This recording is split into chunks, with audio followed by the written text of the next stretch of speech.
Sejam muito bem-vindos a mais um episódio do Pastelaria Podcast, o podcast oficial da Spectra. Com vocês, mais uma vez aqui, Natan, ao meu lado, Maria. Tudo bem, Maria? Maravilhoso. Eu quase falei amor, sem querer. Verdade. É isso, né? E chegou o grande dia. Chegou o grande dia que muitas pessoas pediram. Eu vou pôr aqui, Leandro, você vai ter que pôr aqui. Eu sei que o Leandro tá todo enrolado com o tempo, mas eu vou botar aqui, Leandro, coloca aqui os pedidos das pessoas pra gente falar do tema de hoje, que é validação analítica RDC 166. Foi muito pedido. A gente demorou para poder trazer esse assunto porque estava difícil de encontrar alguém que a gente gostaria, né, de discutir assunto profundamente. Tem muitas pessoas, mas aqui a gente é um pouquinho polêmico.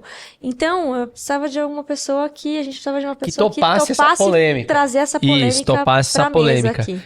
E aí, do final do ano passado, a gente já pensando um pouco mais nesse assunto, discutindo um pouquinho desse assunto, a gente trouxe uma pessoa para a equipe, que inclusive assistia aos podcasts, ouvia. Então vocês que querem, assistam os episódios, depois que ele vai falar. Um dia vocês podem estar aqui na mesa junto com a gente. A gente trouxe essa pessoa para a equipe e aí a gente então falou, agora é a hora de trazer esse assunto. Exato. Não é? E aí é time Spectra na mesa, né? Exatamente. Vamos falar de validação na visão do time Spectra. Então, o episódio de hoje a gente vai falar bastante sobre validação analítica. A gente vai dividir esse episódio em duas partes, gente, porque tem muita coisa pra falar. Então, Exato. A gente não vai abordar tudo 100% aqui, senão a gente vai ficar 3 horas. Mas a gente só vai fazer a parte 2 se vocês comentarem também que gostaram e que querem a parte 2 do episódio. Senão a gente vai entender que foi muito pedido, mas que ninguém gosta, ninguém gostou e que ninguém tá gostando do modo como a gente pensa sobre validação analítica, certo? Não, e que, na verdade, as pessoas talvez não entenderam o quão é importante saber de validação analítica para os dia a dia da indústria. Exatamente. Seja a indústria que for, tá bom? Porque validação Exatamente. de métodos é validação de método em qualquer indústria. Exatamente. Então, ó, muita validação analítica hoje, estatística. É básico, né? É 166, legislação, vamos falar de muita coisa, ICH, USP Farmacopeia, a gente vai falar também. Então, assim, é um episódio sensacional. Então, antes da gente começar, não se esquece de já se inscrever aqui no canal. Não se esquece de ativar o sininho, deixar comentário pra gente, porque isso vai ajudar bastante a gente a continuar com o projeto. Vocês se inscrevendo e ativando o sininho, mostra pro YouTube que mais pessoas como vocês poderiam receber esse tipo de conteúdo. Então, a gente agradece bastante, faz com que o nosso esforço aqui também, a nossa dedicação, seja... como é que eu posso dizer? Multiplicado. Não, eu ia falar até reconhecido para que a gente continue produzindo os episódios. Se você não é a pessoa que gosta de assistir no YouTube, vai lá no Spotify. Também está disponível no Spotify. E agora, de acordo com o Leandro, acho que a partir do último episódio já tinha. Em todas as plataformas, Amazon Prime, na própria da Apple. Que mais, Leandro? Esqueci de alguma? Seu agregador de podcast favorito. Preferido. E... se você perdeu alguma coisa e quer ver alguma coisinha mais pontual, alguns cortes pontuais, segue a gente lá no Instagram ou no LinkedIn, que a gente compartilha bastante conteúdo sobre os episódios também. Spectra Soluções Científicas. E já peço desculpa novamente que a minha voz não tá das melhores novamente. Achei que tinha melhorado, não melhorei, mas tô tratando, né? Então, eu espero. A gente vai chegar lá. E quem que a gente trouxe hoje, então, pra dividir a nossa mesa com a gente aqui? Gente, pra falar desse assunto. Acho que a gente trouxe o time Spectra para falar um pouquinho de um tema que pra gente não é óbvio, apesar da indústria farmacêutica principalmente, que é a que mais a gente tem contato.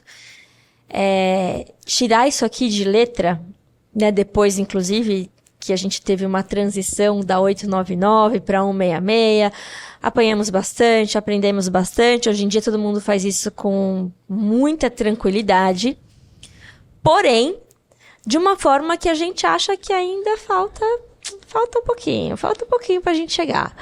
Então, a gente trouxe hoje uma pessoa que manja bastante desse assunto, que tá super alinhada com o que a gente acredita, para compartilhar um pouquinho de tudo que ele sabe com a gente. E esse é o Igor, que trabalha aqui com a gente na Spectra. Mais conhecido como Caju, tá bom? Então, se a gente falar só vou falar Caju em algum momento, saibam que a gente está conversando com ele. E, Igor, é um prazer enorme ter o time Spectra aqui, você representando essa nossa visão de validação e que a gente acredita.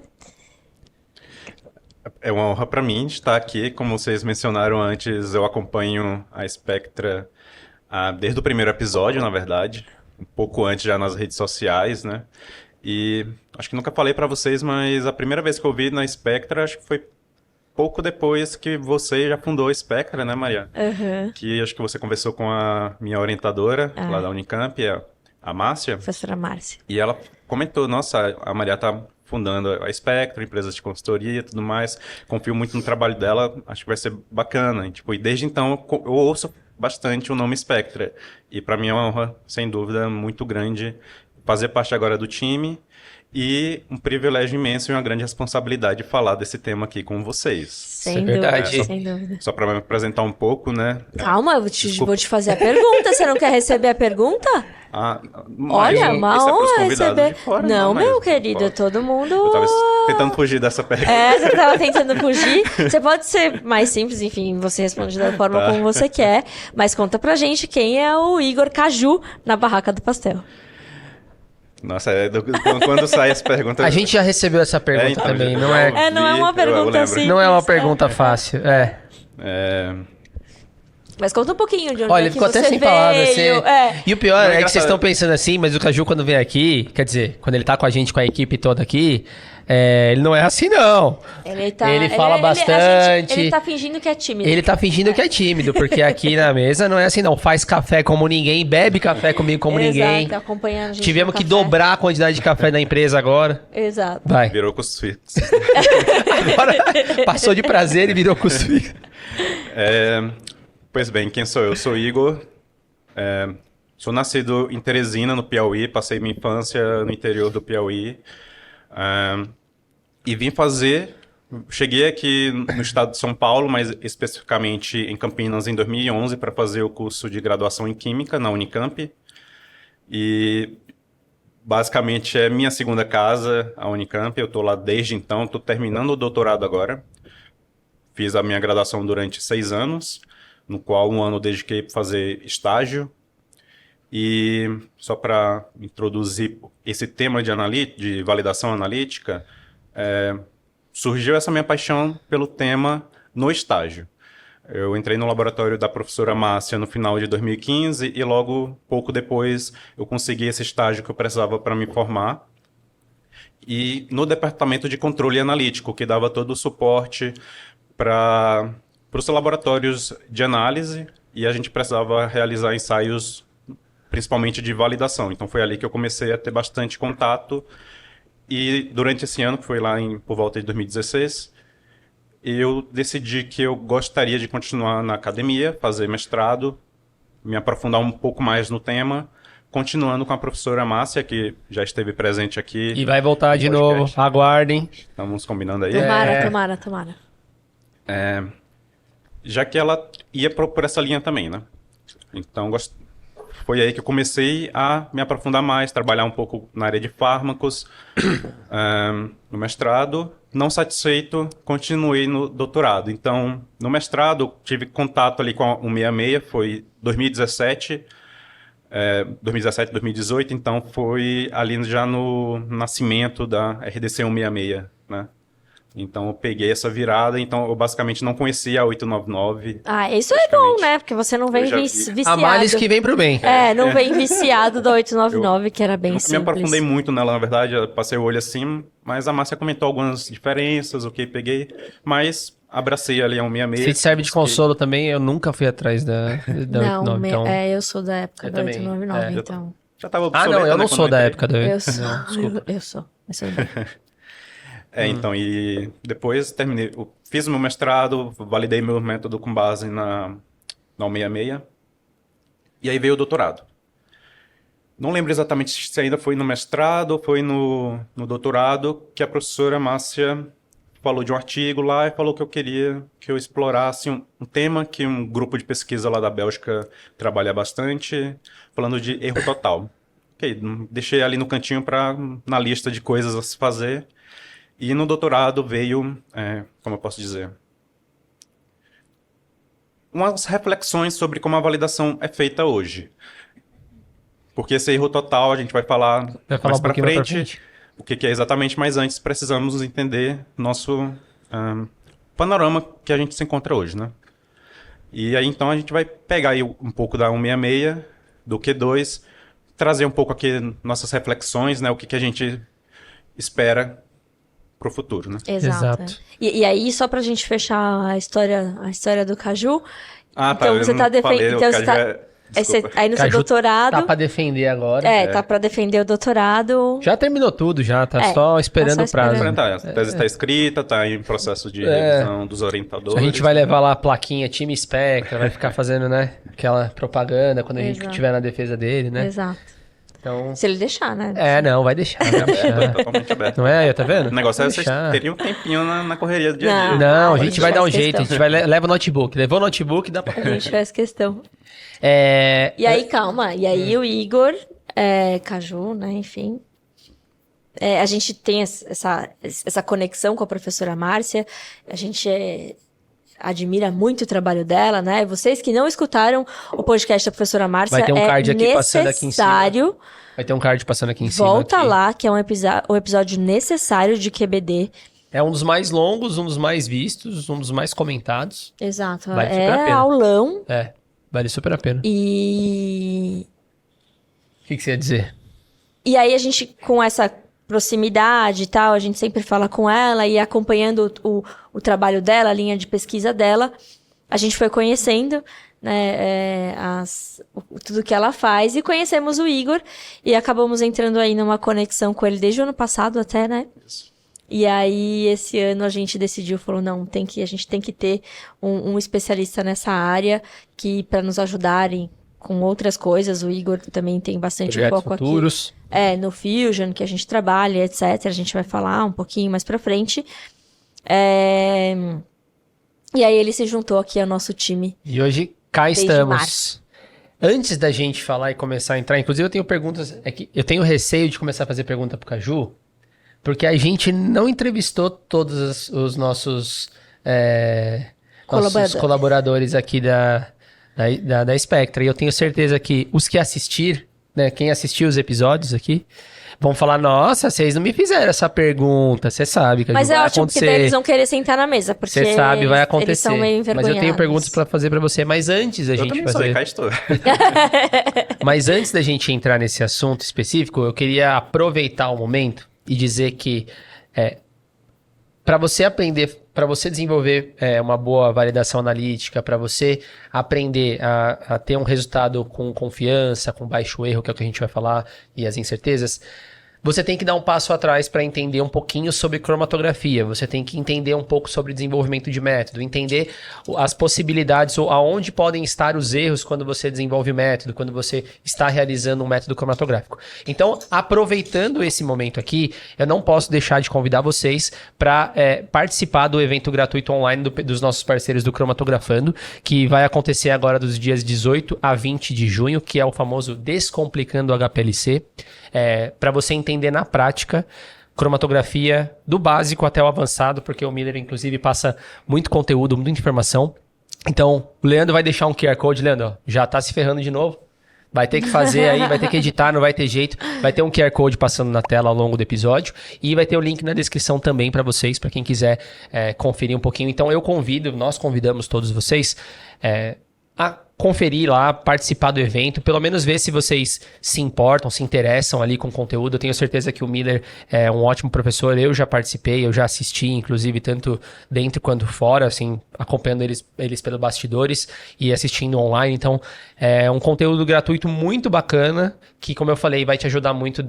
Mesmo se você é uma pessoa que já tem experiência, com certeza vão ter coisas que ele vai agregar para vocês. E se você está pensando em começar na carreira, inclusive começar na área de validação analítica, é importante você saber os conceitos e os fundamentos básicos da cromatografia. Sem sombra de dúvida. Até porque a gente vai falar um pouquinho, mas a gente espera que alguns parâmetros da validação sejam desafiados durante o desenvolvimento analítico. Então...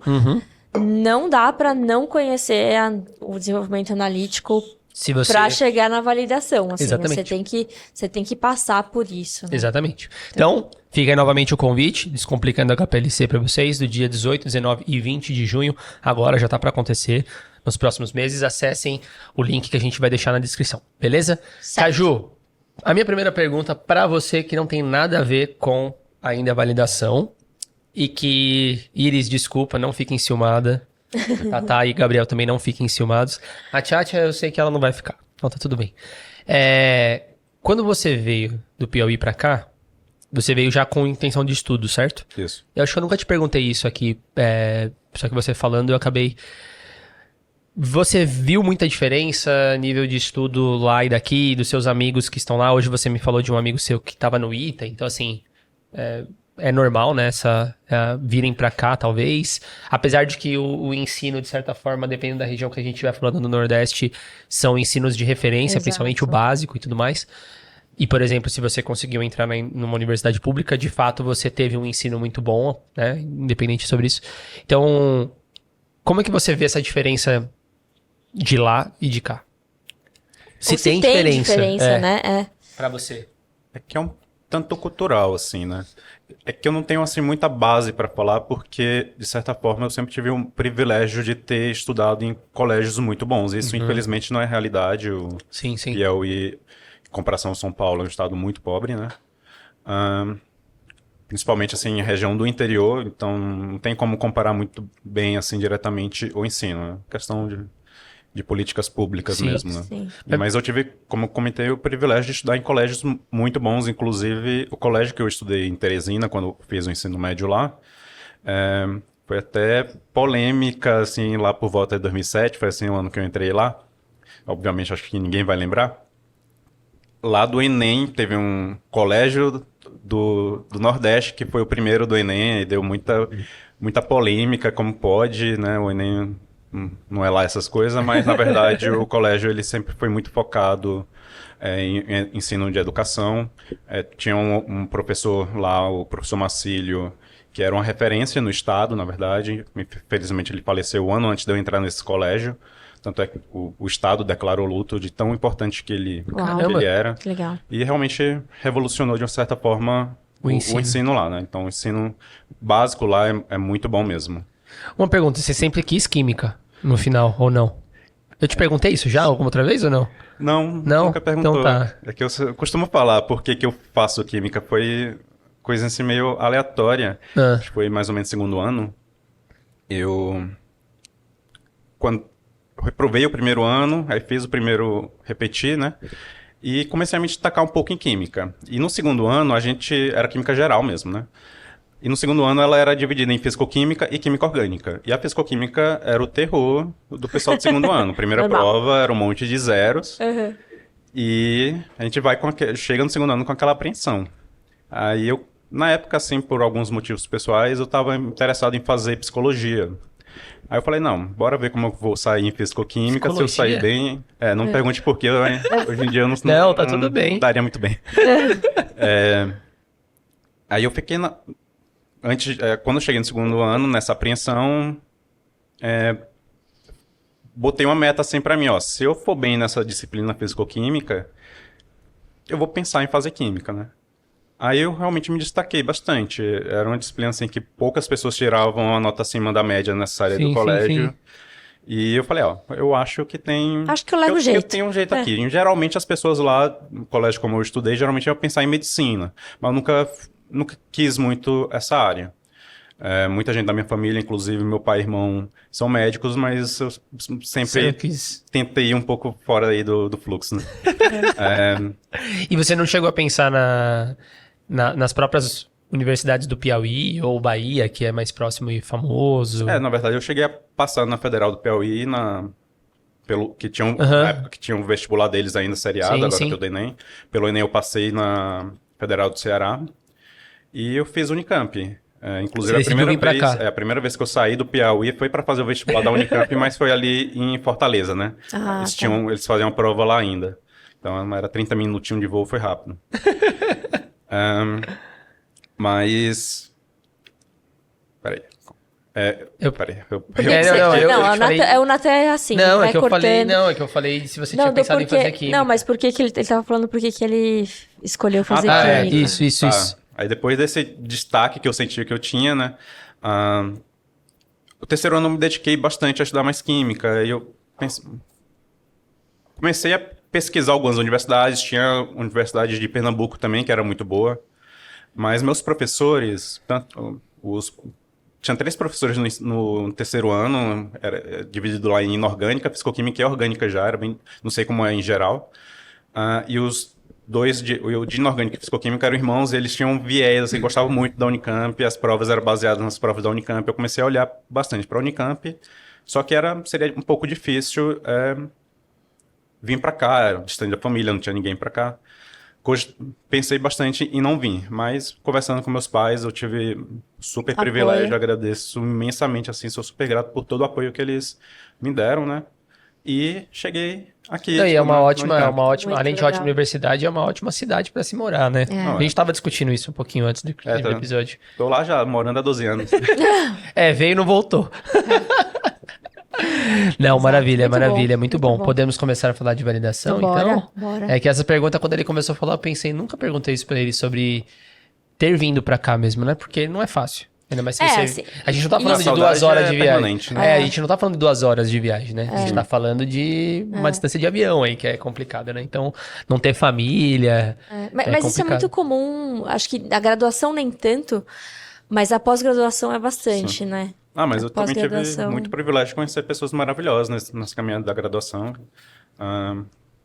Foi em várias instâncias, assim, na graduação, tipo, tanto na iniciação científica quando fiz, na empresa júnior que eu participei também,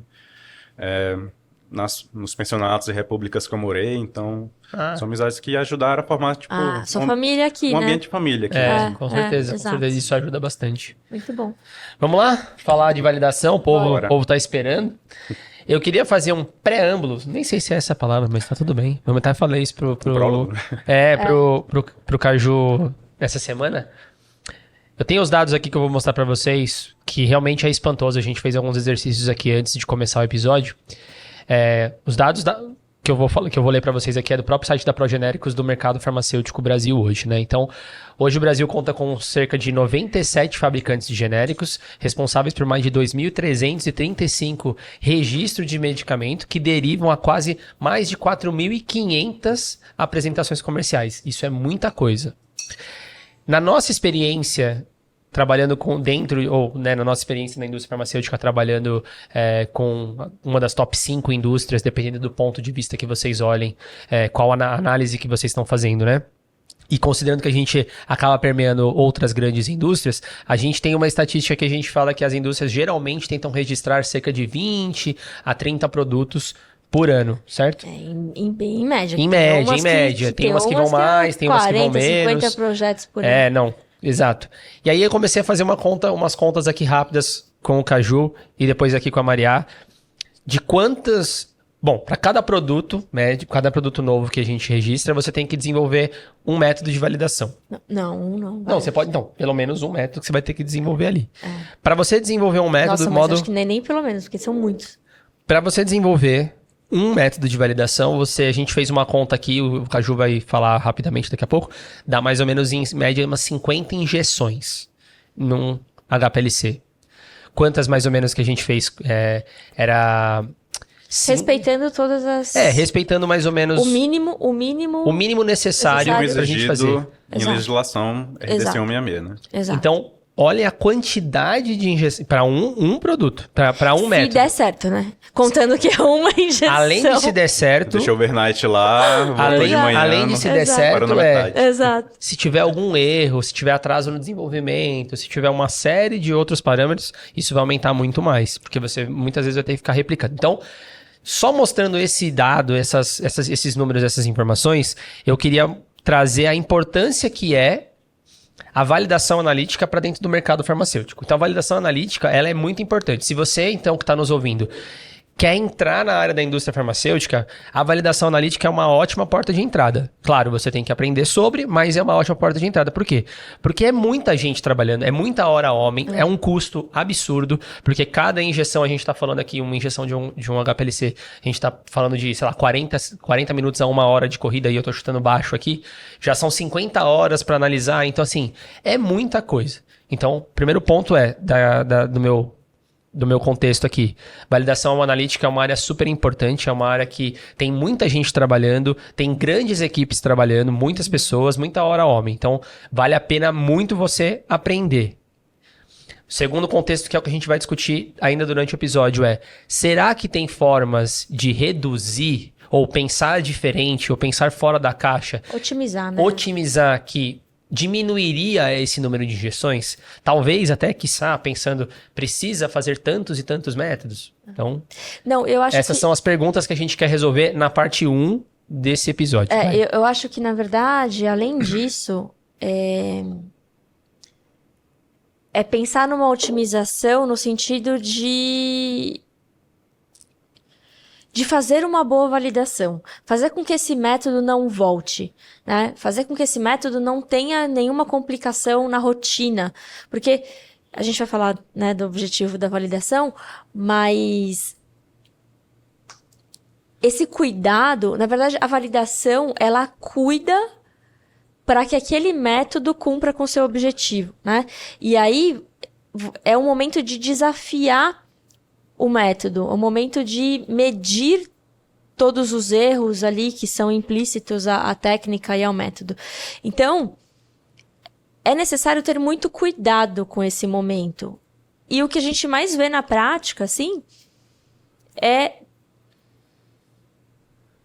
a validação não necessariamente cobrindo tudo isso, sabe? Então, eu sempre falo, não sei se deve ter algum episódio meu relacionado à cromatografia, que eu falo que eu tenho minhas questões com a validação como ela foi feita hoje, porque quando a gente precisa provar algumas coisas, como, por exemplo, balanço de massas, que a gente sabe que tem 1 milhão de erros ali somados em tudo que a gente faz.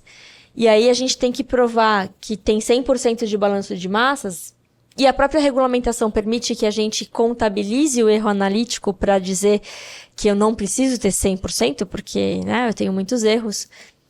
Quando eu olho para a validação, para os resultados da validação, para me ajudar com esse desvio, eu nunca consigo usar, né? Então, olhar para uma validação e ver valores baixos, ver valores quase perfeitos, é um negócio, gente, que me tira da cadeira, assim, né? De pipocar e de ter síncope nervosa, porque não é sobre deixar 100%. É sobre medir um erro na forma mais perto possível da contabilização de todos esses desvios, sabe? Eu acho que é isso um pouco que a gente vai trazer aqui, disruptivo. Acho que esse episódio vai dar o que falar. Dar o que falar para tirar todo mundo da zona de conforto, porque a gente precisa rever esse tema. Não e aí, já considerando isso, eu vou passar a bola pro Caju aqui. Para quem nunca ouviu, Caju, tá ouvindo, porque a gente tem bastante gente, bastante público que tá na universidade, que não tem muito acesso a esse tipo de informação, porque não está dentro da indústria necessariamente, não que isso não seja ensinado na universidade, até mas... porque também, né, você está desenvolvendo método na universidade, você precisa validar esse método. Mas né, não é todo mundo que tem acesso a esse tipo de informação. Então, o que é a validação analítica e qual o principal objetivo dela dentro do que a gente usa hoje na indústria farmacêutica, no seu ponto de vista? Olha a responsabilidade, Caju. Olha, respira, Professora Márcia vai assistir, olha aí. Vai me avaliar. Exatamente. Isso aqui já é só a banca. Enviar o vídeo para a banca. Então, bora lá. Por que a gente valida o método? Qual que é o objetivo dele? Fazer um checklist, tipo, porque está lá no procedimento, temos que fazer aqui todos esses parâmetros aqui, ver se eles atendem aos requisitos. Que requisitos são esses, né? Obviamente, qual é a minha visão? Quem tem que olhar para o método como um todo, né? O método da validação, ele veio lá do desenvolvimento, como vocês falaram. Tem que ter uma boa cromatografia ali por trás, pensando em métodos cromatográficos. Exato. Né? Acho que a gente vai focar bastante em método cromatográfico. Pensar sim, bastante em métodos cromatográficos, mas acho que a ideia de validação geral vale para outros tipos de métodos também. Perfeito. Mas vem lá do desenvolvimento, garantindo assim, tipo, boa cromatografia, boa separação dos picos, para você conseguir quantificar seus compostos de interesse, seus analitos, né? E depois da validação, ele vai para onde? Ele vai para a rotina, certo? Então, a validação é a etapa que precede a rotina. A rotina ali. Ou, geralmente, você vai transferir o método, vai estar validando ali também nos equipamentos que vão rodar na rotina, né? Que geralmente é o controle de qualidade, né? Que no final... rotina no controle. Rotina no controle. Só para colocar o ela fluxo, é como na verdade, a validação é que aprova o método para que ele siga para a rotina. Justamente. Isso é feito geralmente no departamento analítico, dependendo de várias indústrias e das estruturas que as indústrias possuem. Mas geralmente é feito nisso. É feito lá, eles desenvolvem, aí quem faz a validação fala, tá ok, esse método aí é bom, tá aprovado, né? Enfim, tal. E aí eles mandam pro controle de qualidade, que é a rotina, que é onde vai começar a fazer as análises dos produtos que são produzidos, né, em larga escala. Isso. Ou seja, na rotina, você quer que seu método atenda a um certo requisito. Vamos pensar aqui, geralmente, um método quantitativo. Se eu tenho um medicamento ali que fala que no comprimido tem 10 miligramas, eu espero que ele tenha 10 miligramas. Se eu quero garantir que uma impureza não esteja, sei lá, mais do que 0,2% presente ali, eu tenho que garantir que isso. esteja isso. Mas, obviamente, a gente sabe que não vai ser aquele valor exato sempre. Vai ter alguma variabilidade, vai ter algum erro associado. E muitos erros a gente não tem como tirar, né? Não tem como zerar erro. Erro vai estar lá. Então, a validação, você tem que buscar entender, para você buscar entender a performance quantitativa do seu método, pensando em métodos quantitativos, né? Tem os métodos qualitativos também, mas esses têm menos exigências, né, para você validar. Então, estou pegando o quantitativo porque ele tem mais parâmetros para serem avaliados. Perfeito. Então, em resumo, a gente valida para garantir que ele vai estar operando conforme é esperado, que é chamado chama bastante hoje em dia de uso pretendido do método, né? Exato. Ao que ele se pretende. Então, tem que estar isso bem definido, bem documentado, para não se perder, para entender qual que é o objetivo e não só fazer um monte de relatório, né? Ali, de checklist, como você gosta de falar. Eu adoro checklist. Quer dizer, odeio, mas adoro falar de checklist. Que realmente é do jeito que está hoje em dia, tipo... Mas a ideia nossa é trazer um pouco entender um pouco cada parâmetro desse, não bora lá. A gente sempre fica discutindo isso aqui, acontece muito aqui dentro, dentro da Spectra, a gente fica discutindo o checklist, as perguntas do checklist e o porquê que a gente tem que fazer checklist. Geralmente é isso que a gente faz para todas as legislações que a gente trabalha aqui. Então, desde CHM7, Q3A, Q3B, Q3C, aí 166, 53. Então, assim, tudo que a gente geralmente trabalha aqui, a gente tem reuniões de grupo semanalmente que se tornaram mais frequentes cada vez mais aqui dentro. E aí a gente fica discutindo sobre isso e a gente decidiu então trazer isso para na frente das câmeras para a gente talvez criar um debate aí talvez até maior de quem se interessar e deixar o comentário lá para a gente sobre isso.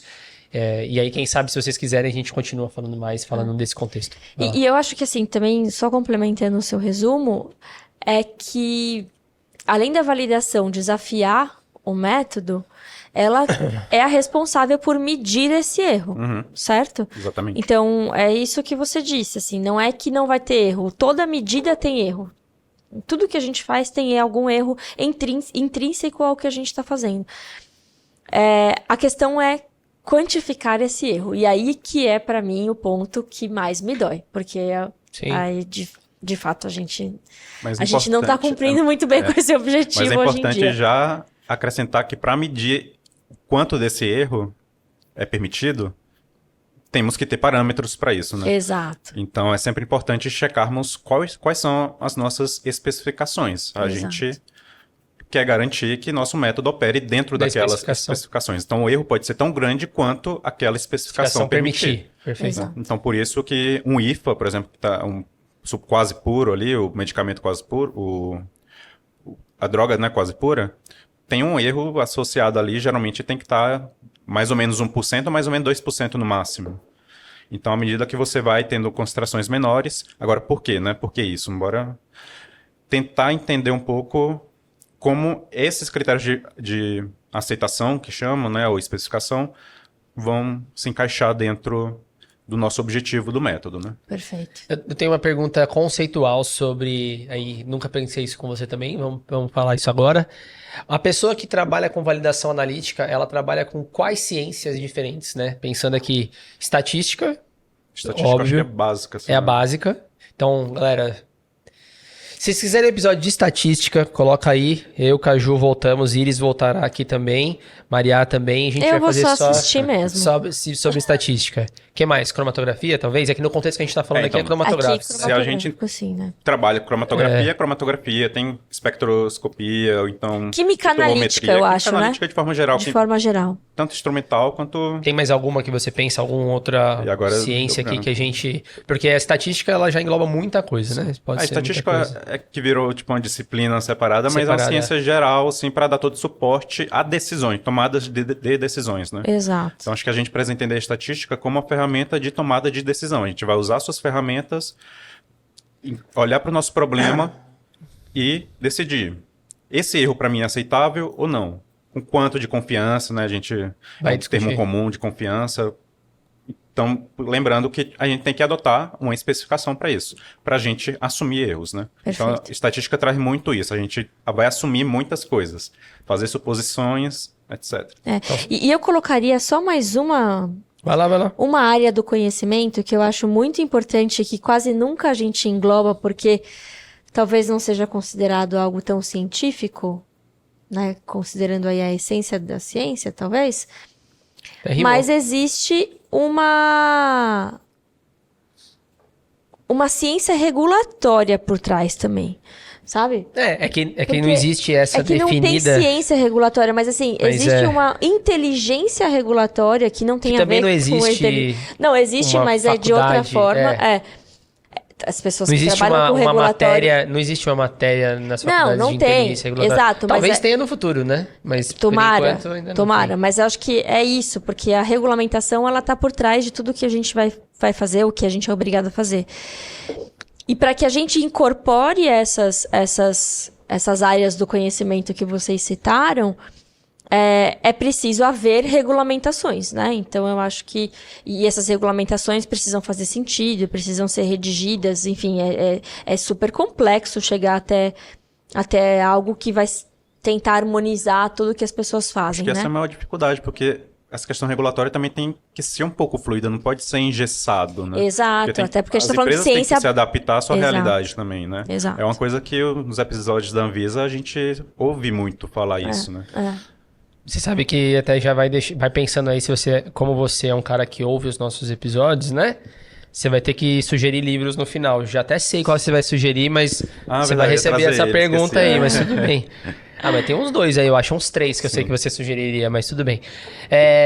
E aí a gente tem que começar a falar, então, a gente já entendeu o que é validação, qual que é o objetivo, né? Espero que tenha ficado claro para todo mundo, que é garantir realmente que o método, e aqui falando dentro de um contexto cromatográfico, que o método que foi desenvolvido lá no departamento analítico para o produto específico, ele esteja ok, ele possa ser liberado para ser colocado no controle de qualidade, na rotina, para que comecem a produzir os produtos em larga escala. Só que não é assim simples, né? É uma série de critérios, tem uma série de requisitos, que é o checklist que a gente estava falando, e aí eu queria, antes da gente falar a parte por parte, será que a gente consegue dar um briefing de como é hoje a RDC 166 nesse sentido, desses aspectos? E aí, aí vamos começar a entrar falando detalhadamente entre cada parâmetro específico, pode ser? O que vocês acham? Claro. Então vamos. Como que é a 166? Quais são os parâmetros? O que a gente precisa fazer, né? O que está descrito lá no 166. Como que é a validação completa ali? Primeiro temos que entender o nosso uso do método, né? Para que ele se propõe, como a gente falou antes. Perfeito. Tem casos, vai ter uma listazinha lá de requisitos, aí você vai ver qual que é o objetivo dele. O mais simples de todo... Teor, ou não? Não, o mais simples de todo é apenas identificação. Exato. Tem ou não tem ali? Sim. Esse só vai precisar da figura conhecida como... do parâmetro conhecido como seletividade. Se eu falar figuras de méritos de vez em quando, é um vício da academia, que eu descobri agora há pouco, que não tem realmente nos guias. O Caju adora falar figuras de mérito, mas, gente, figuras de mérito e são os parâmetros e requisitos, tudo bem. Continua. No caso, é só seletividade, para garantir que o que eu vou identificar ali é meu composto, não tem nada interferindo com ele. Aí vai condições mais complexas, que é, no caso, o teor, por exemplo. O teor, preciso garantir uma faixa de trabalho. Qual faixa de trabalho eu vou analisar? Que aí eu vou precisar de linearidade, garantir que vai ter uma resposta linear, bora discutir o que é essa linearidade, né? Preciso garantir, quantificá-lo. É um método já quantitativo. O que a gente falou antes era mais qualitativo. Agora é quantitativo. Então, precisamos garantir que o que eu estou testando ali tem uma resposta exata e precisa. O quanto? Aí vai depender do seu critério de aceitação, sua especificação, né? O que mais? Robustez é uma figura comum para garantir que a variação ali, qualquer mudança nas suas condições experimentais não vai fazer com que seu resultado caia fora da especificação. Precisão e exatidão, né? Precisão e exatidão. Foi o que eu falei antes, né? Eu falei. Você citou, né? Que eu não lembro se citou o termo precisão e exatidão. Eu achei que você tinha citado também. Então eu comi bola. E limites de detecção e quantificação. Agora, teor não é muito necessário ter um limite de quantificação e detecção. Agora, quando a gente vai fazer impurezas, precisa de todos esses que falamos para teor, mais o limite de quantificação e detecção. Para também garantir que aqueles limites descritos lá no ICHQ3, por exemplo, você consiga garantir que você consegue quantificá-los, né? Exato. Eu sempre gosto de falar... sensibilidade, né? Enfim. eu sempre gosto de falar, inclusive, quando a gente traz pessoas novas aqui na empresa, a diferença de LOD e LOQ, de detecção e quantificação, mas na realidade a gente fala que são os parâmetros que vão garantir que o seu método está enxergando alguma coisa. Porque se você tem uma impureza muito baixa, mas o seu método, por exemplo, também tem um limite muito alto, quando a gente trata de impureza, a gente já está falando de coisas que são muito pequenas. Imagina que a gente não está falando de 30% de uma impureza, porque se for 30%, você tá muito ruim ali mesmo. Mas, então a gente tá falando de coisas ali muito, muito, muito pequenininhas. Então é 0 alguma coisa, 1% e tudo mais. Se o seu limite, né, se o seu método que você está utilizando no HPLC, ele não é capaz de achar nada abaixo de 5%, você tá perdendo um monte de coisa. Então você precisa ter o LOD, que é o limite de detecção, e o LOQ, que é o limite de quantificação. Então, quanto você detecta, que às vezes não é fácil, mas é um limite mais baixo, e o de quantificação tem que ser geralmente um pouquinho maior, porque ele precisa ser mais robusto, precisa enxergar mais coisa. Tô tentando ser bem simplista aqui na explicação. E aí a gente acabou de falar todos os parâmetros que, de modo geral, uma validação contempla, certo? De acordo com o que a gente hoje conhece na 166. E aí a gente já discutiu algumas vezes aqui internamente sobre aquela questão que você que trouxe muito sobre seletividade e especificidade. Eu acho que a gente pode começar a entrar nessa dor. Ou antes quer falar alguma coisa? Na verdade, eu ia comentar que além desses também tem outros métodos. Pode ter, por exemplo, uma validação parcial também. Eu ia falar isso. Às vezes você não precisa avaliar tudo aquilo. Geralmente você tem um método de referência e consegue reduzir esse leque de parâmetros a serem avaliados. Por exemplo, basta estudos de exatidão e precisão. Já resolveu o seu problema. E a gente vai ver também que precisão se divide em outros subtópicos também. Repetibilidade, precisão intermediária, às vezes até reprodutibilidade. Então, o que significa cada um desses, né? Isso depende de produto para produto. E validação parcial é legal. A gente tem um termo que se usa bastante, que é a adequabilidade, né? Que nada mais é do que quando você já tem esse método, muitas vezes vindo de monografias farmacopeicas, e aí esse método já existe, ele já está descrito, ele já foi validado, e você só checa se as suas condições de laboratório, etc., estão de acordo com aquilo que a farmacopeia traz, assim. Então, não são todos os parâmetros que são avaliados, só alguns. Garantir que ela vai estar atendendo aquele requisito mínimo ali, tipo, desvio padrão menor ou igual que 5%. Exato. Por aí. Perfeito. É isso aí. Não então aí podia começar a retomar, então... Beleza, vamos passar, né? Então, ponto a ponto, quais são essas figuras, esses parâmetros... A gente mencionou nesses exemplos vários, né? A gente mencionou praticamente todos ali, o geral, mas mais uma vez, né? Cada caso é um caso, você vai ter que sempre analisar e olhar com mais profundidade, né? Mas de uma forma geral, uma validação completa engloba todos esses fatores que a gente falou, fatores. Esses parâmetros. Figuras de mérito. Parâmetros, eu acho.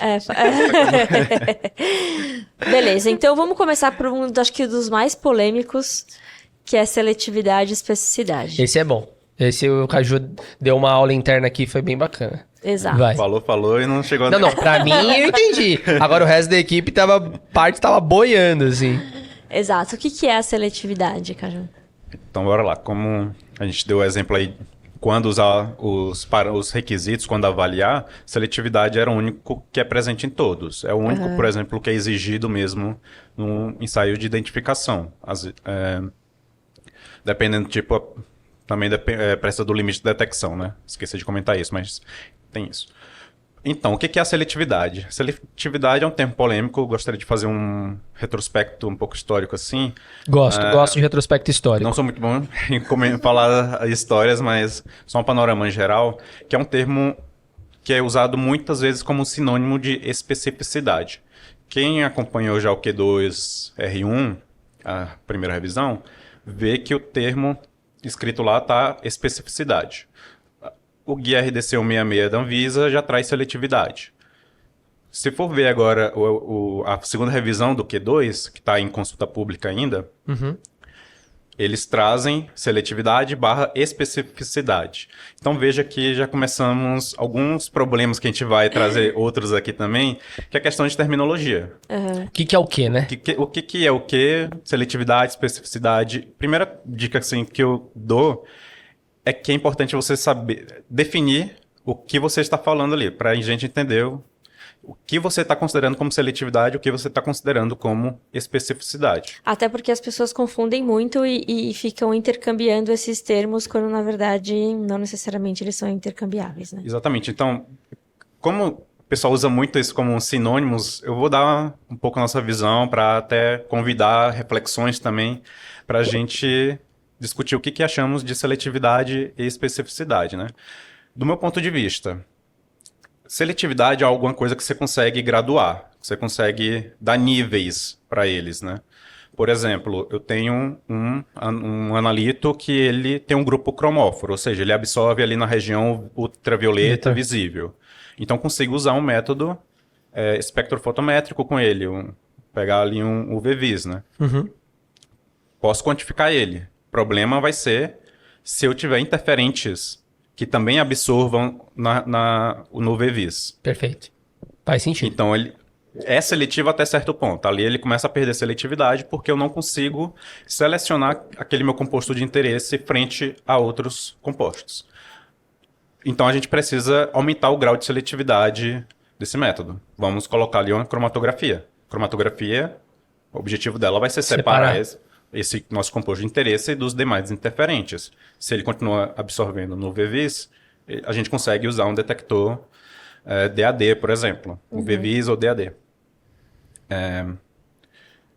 Agora, alguns desses compostos interferentes pode ter uma estrutura, por exemplo, muito semelhante, ou ter um comportamento cromatográfico muito semelhante, e não conseguimos separá-los em algum método. Precisamos buscar condições em que isso favoreça. E pode ser que a gente nem venha conseguir essa condição. Geralmente quando os compostos são muito similares, né?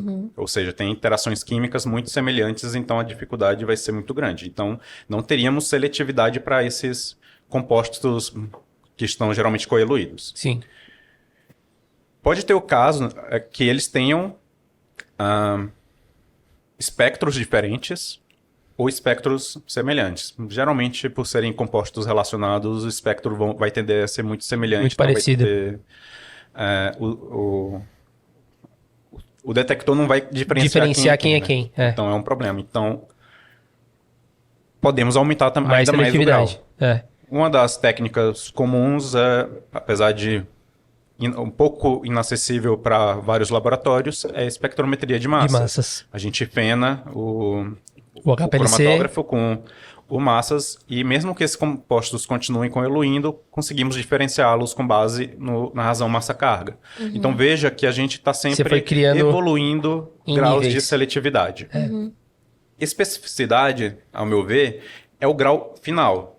Isso, na verdade, a própria EUPAC também define alguma coisa parecida, que especificidade é o grau último assim, de seletividade. Então, não tem como você dar níveis para a especificidade. Já é o último ali. Um exemplo que eu gosto muito de dar é, por exemplo, o teste que a gente faz, teste rápido de COVID, por exemplo. O teste de COVID de farmácia ali é um teste cromatográfico, né? É tipo uma imunocromatografia. Ali naquela plaquinha você vai ter um adsorvente, que geralmente é revestido um pouco com antígenos, que vai reagir especificamente com... eu não sou muito da área da biológica da farmácia, eu não sei exatamente como é que chama. Com o vírus, né? É o vírus mesmo. Né? Depende, aí vai depender depende do que você está qualquer área do vírus. Isso, seu antígeno. Mas ele vai ser específico para aquela região, né? Por causa de toda a estrutura. A complexidade das interações, proteínas e tal. Então, esse seria um caso que eu gosto bastante de usar para garantir, especificidade. Esse aqui, tipo, meu adsorvente, ele não vai reagir com nada mais que seja aquilo ali. Tá? Então, já é um caso muito específico. Agora, obviamente, ainda é um campo muito aberto para discussões. Por isso que eu reforço. É sempre importante definir o que é seletivo para você. E veja, o caso mais clássico aqui, a gente está trabalhando muito com impurezas.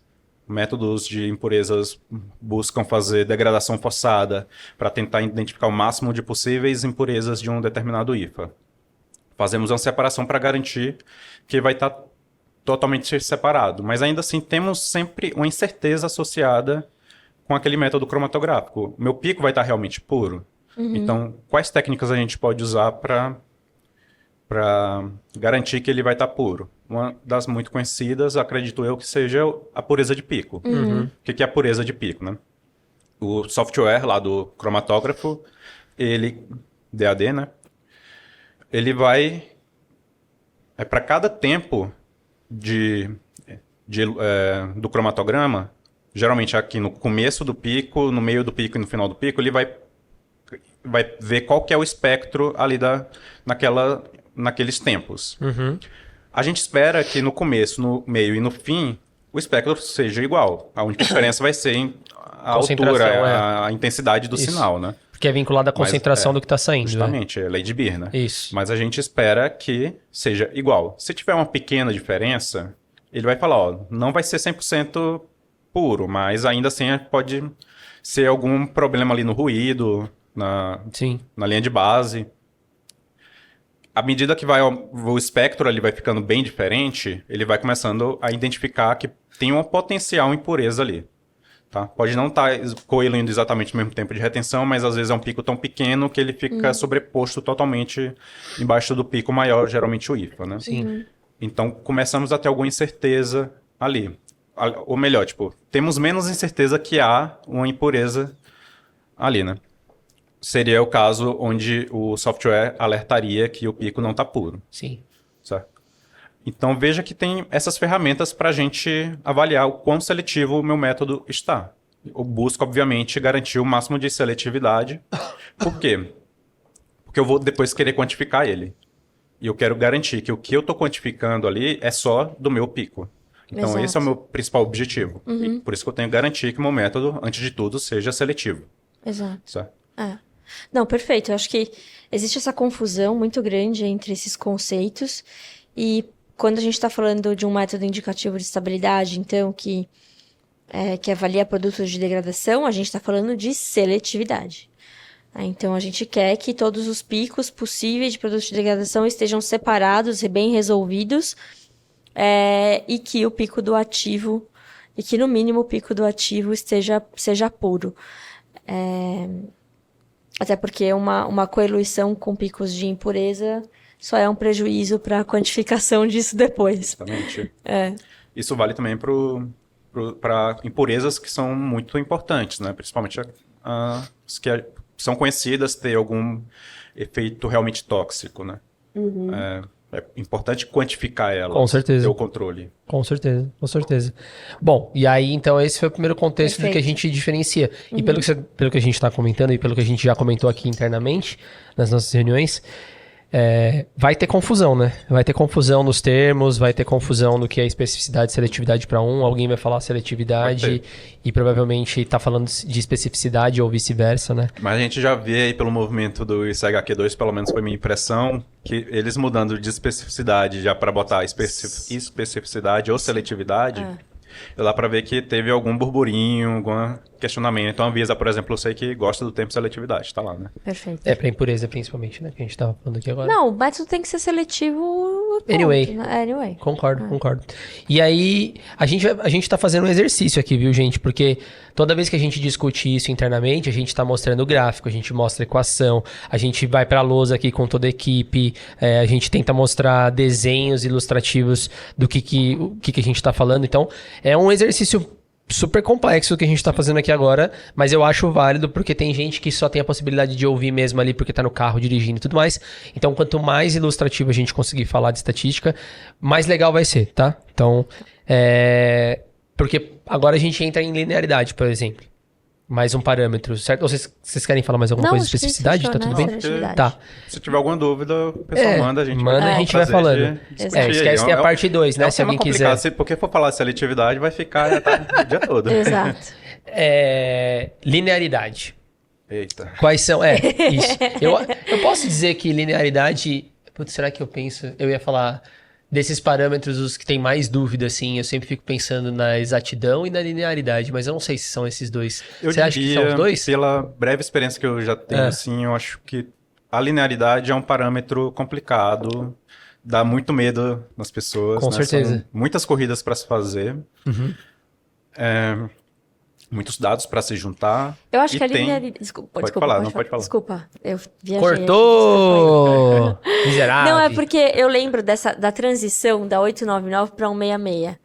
E o que mais pegou foi a linearidade, porque foi onde a estatística começou a entrar para valer, assim, sabe? Então, você fazer homocedasticidade e tal, coisas que as pessoas nunca ouviram falar, análise de resíduo e tal... E isso deu um pânico geral, eu lembro. É justamente isso. Exato. Tem ali os pontos influentes, avaliar os pontos influentes nos resíduos. Exato. Eu acho que a gente vai levar um tempinho também para discutir. Linearidade é um ponto muito importante. Ainda cabe espaço para melhorias nesse quesito, para melhores compreensões. Talvez a gente deixe aí para parte 2, né? Mas vocês concordam, então, que linearidade e exatidão talvez sejam os dois parâmetros mais complexos, assim, que as pessoas têm mais dúvida? Nem tanto? Linearidade é o pior. Acho que pela quantidade, né, também de dado, eu concordo. Linearidade eu acho que é o mais complicado, justamente por causa do que a RDC 166 trouxe da análise dos resíduos. Exato. Mas por que fazer análise dos resíduos? Isso é muito interessante. Calma. Primeiro eu falo que é linearidade. Aí a gente vai chegar lá. Não vou falar isso, não. Você já conhece o nosso padrão aqui, Igor. Que eu sou um pouco ansioso também. A gente vai te ajudar. Somos dois. De resíduos ali, embora lá, que é um assunto realmente muito importante. Mas o que é a linearidade? Definição de linearidade segundo Anvisa. Linearidade é você comprovar que sua resposta analítica é linearmente proporcional à sua concentração. Perfeito. A concentração ali do seu padrão, do que você está avaliando, né? Por que eu falei de segundo a Anvisa? Se eu for analisar outros guias, por exemplo, o ICHQ2 mesmo, ele não é tão específico para falar resposta analítica. Tá? Ele fala os resultados têm que ser proporcionais às concentrações. Na literatura, isso aí está dando uma discussãozinha que aí mais para frente a gente traz Só para a gente fazer um exercício, Caju, desculpa que eu te cortei, para fazer um exercício. Ser proporcional à concentração, para deixar mais simples, se a gente tem uma concentração específica de amostra, a gente tem um sinal, uma banda, um tamanho, enfim, do que a gente está falando aqui. Se eu aumentei isso 2 vezes, significa que eu vou ter, se for linear, né, obviamente, eu vou ter um aumento dessa minha análise 2 vezes. Se eu diminuir meia vez a partir daquela primeira, eu tenho proporcionalmente, eu espero que seja metade daquilo que eu tô... ali que a área da cromatográfica, que geralmente é o parâmetro Perfeito. Que a gente utiliza como resposta Perfeito. analítica, né? Perfeito. Vai ter essa proporcionalidade, né? Perfeito. Então imagina lá, gente, o XY lá, se você tá uma concentração do que você está analisando, você tem uma área específica. Se eu dobrei o tamanho, automaticamente eu estou dobrando o tamanho do meu pico. Ou deveria, né? Deveria, estou dizendo no contexto linear aqui. Esse comportamento linear, né? Perfeito, vai ser... E, na verdade, essa mudança vai ser proporcional a um certo coeficiente, que alguns chamam de sensibilidade, ou coeficiente angular da reta. Agora, que reta, né? Então, a gente vai descrever a linearidade a partir de uma função matemática, que é onde começa a entrar um pouco mais a estatística, né? Quando fala função linear, a gente pensa em quê? Em y igual a mais b vezes x. O a é o que a gente chama de intercepto. A gente espera, obviamente, que seja o mais próximo possível de zero. Dependendo da região que você está trabalhando a linearidade, pode ter um desvio ali, porque você tá longe do zero, então você está avaliando apenas essa região. Então, vai ter uma distância. Quando você for modelar, que na estatística o pessoal fala que vai fazer um modelo matemático, esse intercepto vai ficar um pouco... Pode, né, ficar um pouco distante desse zero. Então, vai falar que o intercepto é significativo. Esse é um dos coeficientes do modelo linear. O outro coeficiente é o B, que a gente chama de B. Tem vários alguns termos, trocam, né? Alguns falam que é B mais A vezes X. Então, outra vez é uma coisa importante definir o que você está chamando o quê, tá? Então, definição é muito importante. Tem gente que fala B0, B1. Eu prefiro, na verdade. Então tá bom. Porque eu gosto do FYA mais B vezes X. Porque eu já tenho uma mentalidade mais multivariado, que aí vai vários coeficientes, então usa só o B0, Mas eu concordo, B1, B0, B1. O A ou o B0 é o intercepto, gente, Isso. o B1 então, na nossa definição, o A é o que a gente vai chamar de intercepto. E o B é o coeficiente angular, que às vezes é chamado também de sensibilidade, né? Que vai dar a proporção entre minha resposta analítica Y e a minha concentração X. Ou seja, quanto maior for esse coeficiente B, significa que quando eu vou variar um pouquinho o X, eu vou ter uma resposta grande no Y. Sim. Né? E quanto menor esse coeficiente, significa que para a mesma variação anterior, eu vou ter na concentração, eu vou ter uma variação menor na resposta. Por isso que é chamado também de sensibilidade. Né? Perfeito. Pois bem, e como a gente calcula esses coeficientes? Temos que usar um computador para facilitar o trabalho. Né? Dá para fazer na mão? Dá. Mas consome trabalho, gente. Consome muito tempo. E a gente dispõe... O Excel é ótimo para fazer isso. Tem funções que você bota seus dados lá, YX, ele já dá... Não, se você gerar só até tabela hoje em dia, se você pegar e selecionar os seus próprios dados, obviamente você tem o Y e o X, e você gerar o gráfico, ele já te dá a equaçãozinha... que representa aqueles resultados, né? Então o Excel realmente ajuda bastante. Justamente. Então, como é que ele vai construir esses modelos? Né? Isso que a gente vai querer entrar agora. Porque vai entrar uma parte da estatística chamada de método dos mínimos quadrados ordinários. Esse método vai basicamente... A gente utiliza para calcular os coeficientes e ele vai utilizar nada mais do que nossos dados de X, que a gente planejou. A gente define quais são os níveis que a gente vai estudar previamente. E isso é uma parte muito importante, faz parte do nosso protocolo de validação. Né? A gente fazer o desenho do estudo. E vai ter as respostas analíticas. Né? Então, com base nisso, o software, os cálculos matemáticos vão calcular esses parâmetros, que com base nesses parâmetros a gente vai conseguir desenhar uma reta. Sim. Certo? E tem outra ferramenta que é muito utilizada nessas horas, que é chamado de ANOVA. ANOVA... Também tem no Excel. Tem no Excel, tem uma ferramenta de dados do Excel só com um item lá só de ANOVA, né? E ANOVA significa a abreviação para Analysis of Variance, análise de variância. E o que ela vai avaliar? Então, voltando aqui para o nosso exemplo, a gente está avaliando... nossas concentrações, certo? Então, a gente vai ter no guia da RDC 166 e do CHQ2 também, é exigido o mínimo de 5 níveis de concentração. Ou seja, são 5 concentrações diferentes. 5 concentrações diferentes. Por exemplo, se meu alvo ali do fármaco, eu quero preparar minha solução de trabalho por volta de 100 ppm, 100 miligramas por litro. Então, posso fazer uma curva que vai de 80, 90, 100, 110, 120. Perfeito. Por exemplo, tem 5 níveis de concentrações diferentes. Eu quero ver se nessa região ele vai ter o comportamento linear. O que a ANOVA vai fazer? Mais uma vez, ele vai trabalhar ali com os resultados analíticos, o Y, e com as concentrações. A ANOVA vai tentar identificar se tem quando eu mudo de uma concentração para outra, vai ter uma diferença na resposta, certo? E é o que a gente vai chamar de...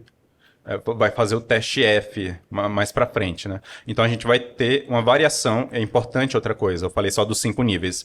Temos que ter 3 réplicas também. Sim. Cada nível tem que ser feito em 3 réplicas, porque você vai ter informações sobre a variância dos resíduos, dos resultados. De uma réplica para outra, em cada nível. E só um parênteses muito importante, que réplica quer dizer você fazer tudo de novo. Não, isso é uma coisa que eu vou dar um tempinho só para falar disso, que é um tópico... Bom. Não, beleza. Você comentou no começo sobre os erros baixos que as pessoas adquirem, muitas vezes vêm Exato, daí. Porque não adianta você pesar uma vez e dessa uma vez você fazer todos os 5 pontos, todas as réplicas, porque aí você tá minimizando muito o seu erro. E aí, no caso, é roubar mesmo.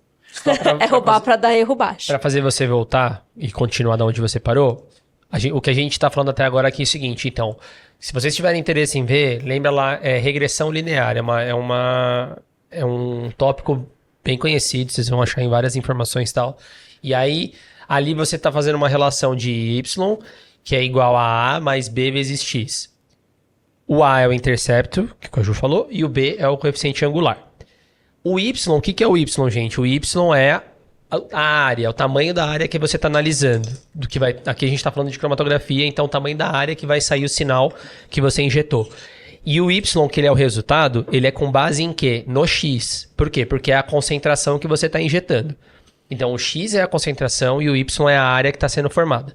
Se a gente está pensando numa linearidade proporcional, que foi o que o Caju mencionou, a gente sempre espera que quando você aumente a quantidade de X, a sua área também vai aumentando.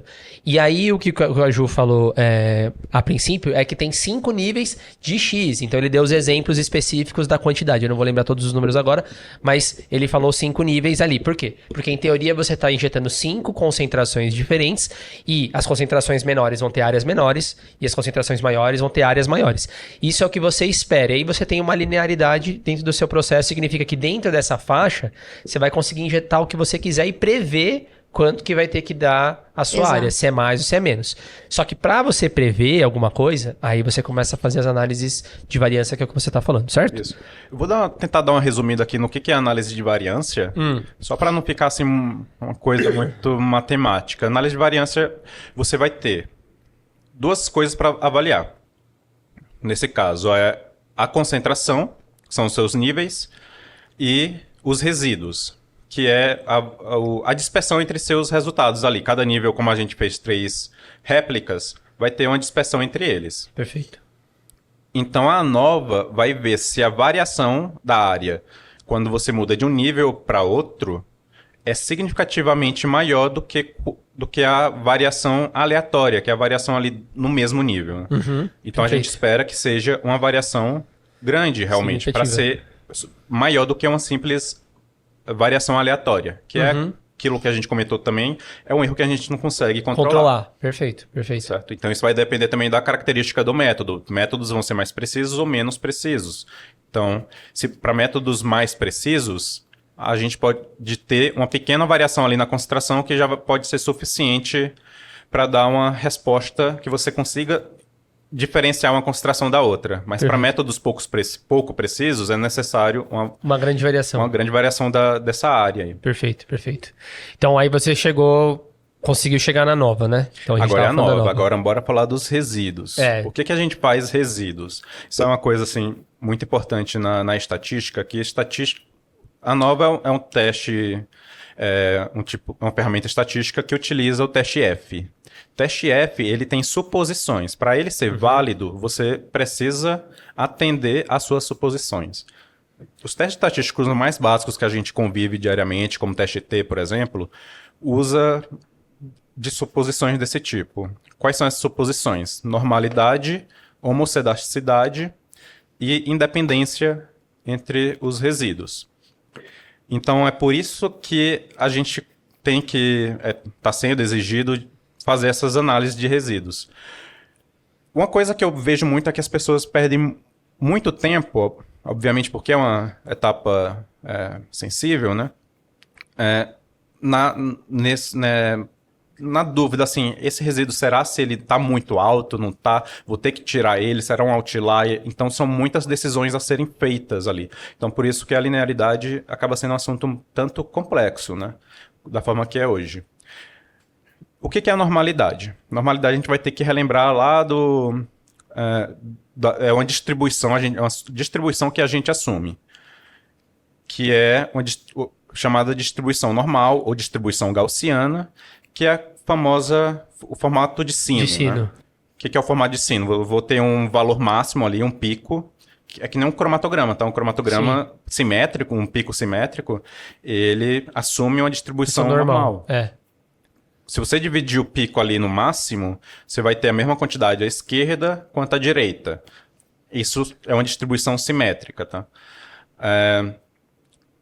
Qual que é a importância dele? A gente sabe que muitas populações não seguem distribuição normal. No entanto, a estatística tem uma ferramenta muito poderosa chamada um teorema do limite central, não vou dizer que prevê, na verdade, que diz, né? Que quando você tem um número grande de réplicas, você vai tirar o valor médio delas, a média dessas réplicas vão tender a uma distribuição normal. E é por isso que é uma distribuição tão presumida em várias ferramentas estatísticas, é um dos motivos. Então, a normalidade é uma suposição que a gente faz. Então, vai ter os testes de normalidade lá, dependendo do software que estiver utilizando, vai ter lá Anderson Darling, Ryan Joyner, vai ter o Shapiro-Wilk, que talvez seja o mais famoso. O Shapiro é o mais famoso. Kogumorov. Se não me engano, acima de 30, se o seu N é acima de 30, já a distribuição vai tender à normalidade dos resíduos. Isso, quando você começa a ter abaixo você tem que analisar especificamente a sua distribuição. Isso, que a gente trabalha com um número muito grande, né? Aliás, um número relativamente pequeno de amostras. Porque a gente sabe que padrões é caro, a gente vai chegar na parte da independência e vai ver que é uma limitação também. Então tem a questão de budget. A gente tem que pensar também, não pode fazer todas as amostras possíveis. É o caso ideal para conhecer a população, mas a estatística sabe que isso não é possível, então a gente vai fazer inferências, tá?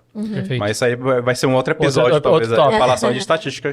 A gente vocês não estão percebendo, mas a gente já falou em teste de hipótese, que existe. A gente já está falando de inferências estatísticas também aqui, que existem bastante coisa. O que mais? Continua. Pode continuar. Não, bora lá. Probabilidade. Falar só de normalidade, basta. Tá bom. Porque vamos pensar na reta que a gente fez lá, calculou os parâmetros pelo método dos mínimos quadrados. Aí vai ter as réplicas em cada nível, né? As réplicas, quando a gente fala que é normalidade, significa que elas vão estar distribuídas naquela concentração ali em cima da reta, uma distribuição normal. A média costuma ser 0, ou seja, a média dessas minhas réplicas vai ser exatamente, espera-se que seja o meu valor previsto da reta, tá? Perfeito. Onde a reta vai passar ali. E a homocedaticidade, é o próximo ponto, é a largura dessa distribuição. Então, a gente espera que todos os níveis estejam com a largura, ou seja, a dispersão entre as réplicas iguais. Só que existe um limite para isso. Quando os dados não são homocedásticos, a gente chama que eles são heterocedásticos. É um caso muito comum quando você tem uma faixa de trabalho muito grande. Né? Então, tipo, você não está mais trabalhando de 80 a 120 ppm. Às vezes você está agora mudando mais de uma ordem de grandeza. Está trabalhando com 1 ppm, aí 5, 10, aí foi para 50 ppm até 100 ppm. Então, você tem uma faixa muito grande.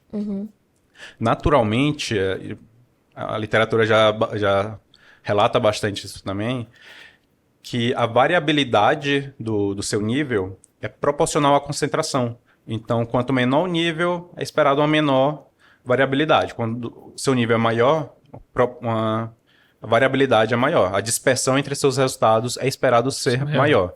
Só que, relativamente, quando você vai calcular, assim, por exemplo, um desvio padrão relativo, pode ser que eles todos estejam iguais. Mas a gente não está falando aqui de medidas relativas, a gente está falando dos resíduos em si. Sim, sim. Mesmo quando a gente vai padronizar os resíduos. Outra coisa, os softwares, eles são muito... Quando a gente vai fazer análise de resíduos, tem várias opções da gente visualizar os resíduos. Tem a opção dos resíduos absolutos, né? E o dos resíduos padronizados ou também estudentizados. A gente prefere utilizar eles porque a gente coloca uma régua ali de comparação, geralmente mais ou menos 2, que vai aparecer nos softwares. Sim. Que a gente espera que os resíduos estejam dispersos até 2 desvios padrões, que é nesses gráficos. Uhum. Esse gráfico serve para a gente detectar outlier, quando está mais do que 2 ou 3, né? E também para a gente ver o comportamento desses resíduos. Geralmente ele vai fazer um formatozinho, não é bem cônico assim. Acho que é tipo um cone. É quase um cone. Quase um cone. Isso é um indicativo que seus resíduos são heterocedásticos. Então, o que a gente faz quando determina a heterocedisticidade? Lembrando, a nova, ela requer que seus dados sejam normais, homocedásticos e independentes. São as suposições. Se for normal, beleza. Agora, se não for homocedástico, aí a gente vai ter que recalcular os coeficientes Y e B. Sim. Por outro método. A gente chamou de método dos mínimos quadrados ordinários. A gente vai usar o método dos mínimos quadrados ponderados. Sim. E geralmente a ponderação é a variabilidade, que é a variância, o desvio padrão ao quadrado daquele nível. Então, lembrando, se meu nível baixo lá, o menor nível que eu estiver trabalhando, 1 ppm, por exemplo, naturalmente a variabilidade dele vai ser pequena. Então eu vou dividir por essa variabilidade. Dividindo por uma variabilidade, um desvio padrão pequeno, eu vou aumentar esse tamanho, essa dispersão entre eles. Sim. Lá do outro extremo, outro extremo, eu vou ter uma variabilidade grande dos meus resíduos. Entre as réplicas, né? Dos resultados entre as réplicas. Se eu dividir por uma variação grande, uma variabilidade grande, vou tender a diminuir. Então, o objetivo do método dos mínimos quadrados ponderados é homogeneizar as variâncias, a dispersão entre os níveis. Principalmente quando você tem uma dispersão, uma faixa de trabalho muito grande. Então, geralmente, métodos ponderados em momentos totais de estatística tendem a trabalhar com grandes dispersões, quando você tem pontos muito distantes um do outro, para tentar sempre equilibrar, de modo geral, as equações. Só um comentário também, gente. Resíduo, quando a gente está falando de resíduo aqui, imagine então que vocês utilizaram a equação, o modelo linear ali, e vocês utilizaram e vocês construíram uma reta. O resíduo nada mais é que a diferença do valor real, então do valor experimental, menos o valor que está predito pela linha. Então ela tem uma diferença, porque não necessariamente você vai acertar exatamente todos os números. Porque a regressão linear, ela, como a gente falou, você tem o y, você tem o x. Então significa que uma hora que você tem a equação, então você tem o y é o que sempre você quer saber. Você tem o coeficiente, o intercepto, que a gente falou, que é o A, a gente tem o coeficiente angular, que é o B, e você tem o X, porque o X é a concentração que você está injetando da sua amostra. Então, automaticamente, se eu colocar ali uma concentração específica, uma vez que eu já tenho a equação, eu vou saber o Y, que é a minha área que a gente estava falando. Você vai saber o seu Y predito, aí você vai lá e vê o experimental, por exemplo. Vai existir uma diferença, a não ser que seu modelo seja muito assertivo, né? Mas assim, se você faz um R lá e dá 1, duvide, tem alguma coisa errada no seu modelo. Mas vai ter uma diferença, então, do experimental do que foi predito. Essa diferença a gente chama de resíduo, tá? Então, essa diferencinha do que é predito versus o experimental é o resíduo. Levando em consideração que a gente já tem uma série de dados, você já construiu uma série de dados para poder construir o modelo, para construir essa reta. Então, automaticamente, você vai ter uma reta que melhor se ajusta a todos esses seus resultados. Quando você tiver essa reta ali se ajustando a todos esses resultados, você vai ter pontos dos seus experimentos que não estão ali na reta e que tem essa distância. e aí isso é o resíduo. Tá, e isso é o resíduo que a gente está falando que vai ser utilizado na nova e tudo mais. Perfeito. Não sei se a gente está tentando, como eu falei, é um exercício muito bom, muito bacana de estatística para tentar transformar uma coisa super teórica em algo palpável para vocês que estão assistindo, sem mostrar nada aqui na tela e apagar a cara da Maria, porque a cara da Maria traz gente, entendeu? Traz seguidor. Mas isso é bom para a gente entender quais são assim, alguns tópicos importantes para dar uma revisada. Com certeza, obviamente, com certeza. Não vai dar para ensinar tudo disso em um episódio. Com certeza, com Tem certeza. que ir atrás, estudar, entender um pouco mais. Eu gosto bastante de fazer desenhos, Sim. rabiscar bastante ajuda. O Caju é o cara que nas reuniões de grupo aqui, gente, ele tem a... Como é que é a mesinha? Ele tem a mesa digitalizadora. Aí ele levou o nível aqui do time, porque a gente prepara uns slides, só aí quem traz tinha foto. Isso é o nosso artista. O único que tem isso é quem faz as artes aqui, né? Mas aí a gente já chega ali e pega no máximo, assim, o laserzinho do PowerPoint, aí às vezes dá uma desenhada no PowerPoint. Aí o Caju veio com a mesa digital pra fazer desenho. Aí não deu, né? Muito tempo, aí não deu. Na Márcia. Aí ele começa a mostrar a distribuição na hora pra gente, aí complica, né? Tudo bem. Quer dizer, facilita, né? Mas prossiga, desculpa, atrapalhei todo o contexto aqui. Você ajudou bastante aí pra destacar o que é esses resíduos e só falando também o que é o método dos mínimos quadrados, né? Isso, exatamente. Mínimos quadrados tem esse nome porque esses resíduos... Bora lá, eu quero encontrar uma reta que ajuste todos eles, né? Como o Nathan falou. Esses resíduos, eles têm que estar o mais próximo possível dessas retas.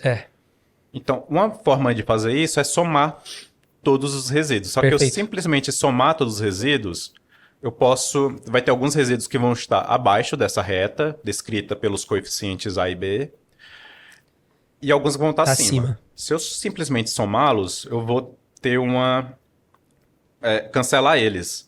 Então, tanto faz se eu tiver um resíduo muito grande de um lado... E um muito baixo do outro. Desculpa. Se eu tiver um resíduo muito grande de um lado e do outro, vai ser igual ter um resíduo pequeno de um lado e do outro. Então, eles vão se cancelar.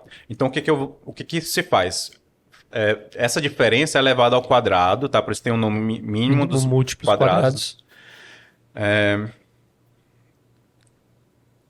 Tá, e aí vai totalmente mudar o sentido. Todos eles vão se tornar positivos. Se eu somar eles não vão se cancelar, eles vão se somar. Se o resíduo de um lado tiver a mesma distância do resíduo do outro lado, eles vão se multiplicar, por exemplo. Sim. Então agora muda a minha perspectiva. Resíduos muito grandes vão dar uma reta muito mal ajustada. Muito mal ajustada. E eu vou querer buscar a reta que se ajusta aos resíduos que estão mais próximo possível dela. Exatamente. Então, é por isso que vem esse nome. E é assim que você acerta a linha. Então, dá para você ficar fazendo vários testes de como a linha, em teoria, vai ficar dispersa dentro do seu... A reta, né? A reta, desculpa, a linha. Dentro da dispersão dos seus dados. E aí você vai ajustando, calculando esses mínimos quadrados. Se vocês quiserem outro episódio só de mínimos quadrados, a gente tentar produzir um vídeo sobre isso. É muito bacana. Você tá querendo falar bastante tempo de só o Nathan quer a estatística eu gosto. E aí eu tenho... Bom, a gente falou aqui de normalidade, homocedasticidade e independência, a gente falou ou não? Não, ainda não. Então vai lá. Independência é um termo... Eu não sei se saiu da 899 e foi para 166, mas agora tem... explicitamente dizendo que os ensaios têm que ser feitos com réplicas independentes. Né? O que significa ter réplicas independentes? O que a gente tem observado em alguns laboratórios. Aliás, eu vou fazer de uma forma geral. No mundo estatístico ideal, réplicas independentes é você fazer suas análises, preparar cada solução que você vai analisar desde o começo. Isso significa desde você pegar lá do frasco. Então, obviamente, vamos ter a limitação que é o preço que vai sair isso, principalmente se for fazer análise de impureza. Sim. Vai sair absurdo esse preço. Então, temos que ser mais comedidos. Só que o que acontece, o que é uma prática geral? Ok, é muito caro, então vou fazer uma solução só, fazer 3 soluções diferentes diluídas a partir dessa primeira solução e fazer essas réplicas independentes a partir delas. Só que se você preparou essas 3 soluções a partir de uma só solução, ela não é mais independente. Tá? Perfeito. Que é o que você ia falar, né? Exato. Tá. É exatamente isso. A independência surge daí. É um dos parâmetros, tá? Um dos motivos de quebra de independência. Às vezes, isso não é muito fácil de você pegar em testes, por exemplo. Então, o protocolo de validação tem que estar bem descrito isso, como foi feito, porque tem que ter... Idealmente, teria que ter as massas pesadas para provar que foram feitos. Então, qual que é a melhor alternativa para garantir réplicas independentes? Como a gente tem um mínimo de 3 réplicas necessárias por nível, a gente vai preparar 3 soluções independentes, ou seja, eu vou pegar meu padrão, vou pesar ele lá na balança uma vez, vou diluir ele, vou preparar a solução estoque dele, vou fazer isso mais 2 vezes. Então, vou ter 3 soluções que eu preparei desde o começo. A partir delas vai ter outras etapas que vai associar erros, que é diluição, a pipetagem, a própria injeção do sistema, são outros a linearidade que você vai... Sim. Os métodos de calibração e tudo mais. Mas tudo isso começa no preparo de amostras. Então, isso é muito importante ter essa noção. Não podemos fazer, tipo, o mínimo exigido é o quê? 5 níveis, 3 réplicas. Então, 15 ao todo. Então, não tem como a gente preparar 15 padrões independentes por causa da limitação preço. O valor econômico vai subir absurdamente. Que nada, fala com a gente resolve o seu problema de padrão. Ô, louco. Tô brincando. Então, fazendo apenas 3 soluções independentes, a gente dilui nos respectivos níveis. Então, cada nível vai ser feito a partir de uma das soluções, certo? Então, você vai ter soluções, réplicas independentes por nível. Entre os níveis, elas não vão ser independentes, mas isso já minimiza bastante...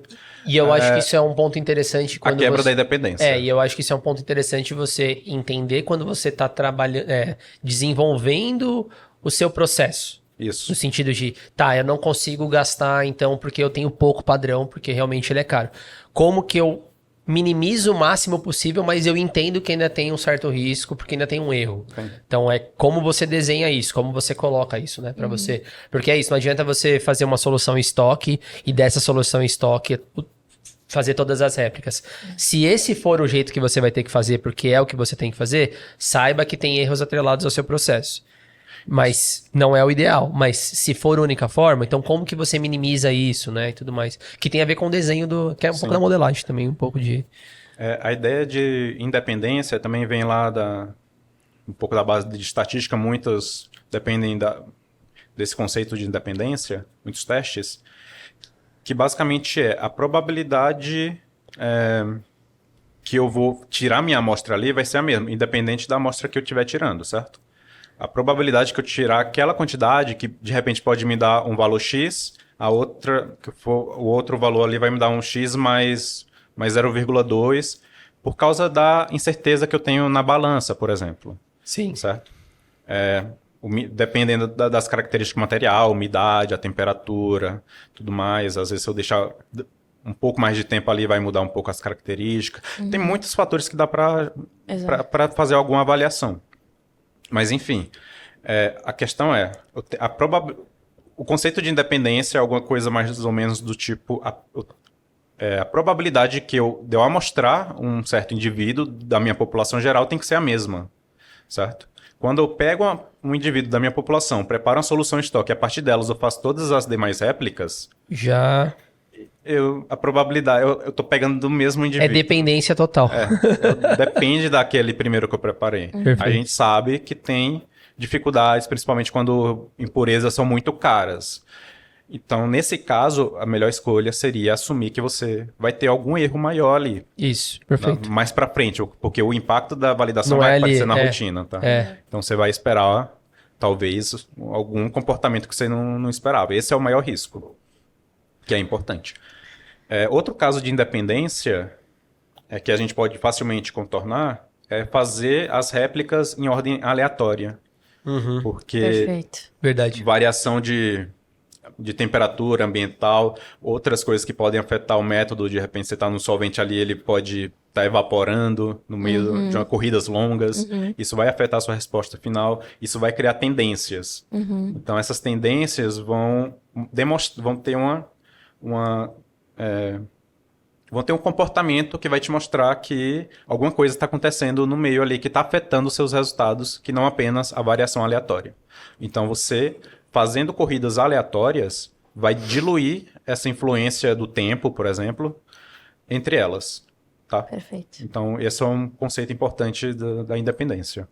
Então, é isso. Passamos por normalidade, homocedacidade e independência. E gostaria só de comentar que o que fazer quando nós não temos dar um teste lá que não é normal. Né? Hoje em dia, eu acho que os guias não trazem alternativas. Não trazem uma alternativa.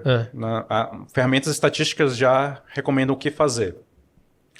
Eu acho que não sei exatamente se é no 1220, 1225, o guia da farmacopeia americana já está sugerindo o uso não apenas de uma função linear, mas tem casos que a gente pode avaliar, por exemplo, dependências logarítmicas e transformar suas respostas e variável dependente, sua concentração, variável independente, com a função logarítmica, é uma forma de você corrigir essa quebra da normalidade. Não é uma coisa assim, tipo, porque existe uma explicação normal.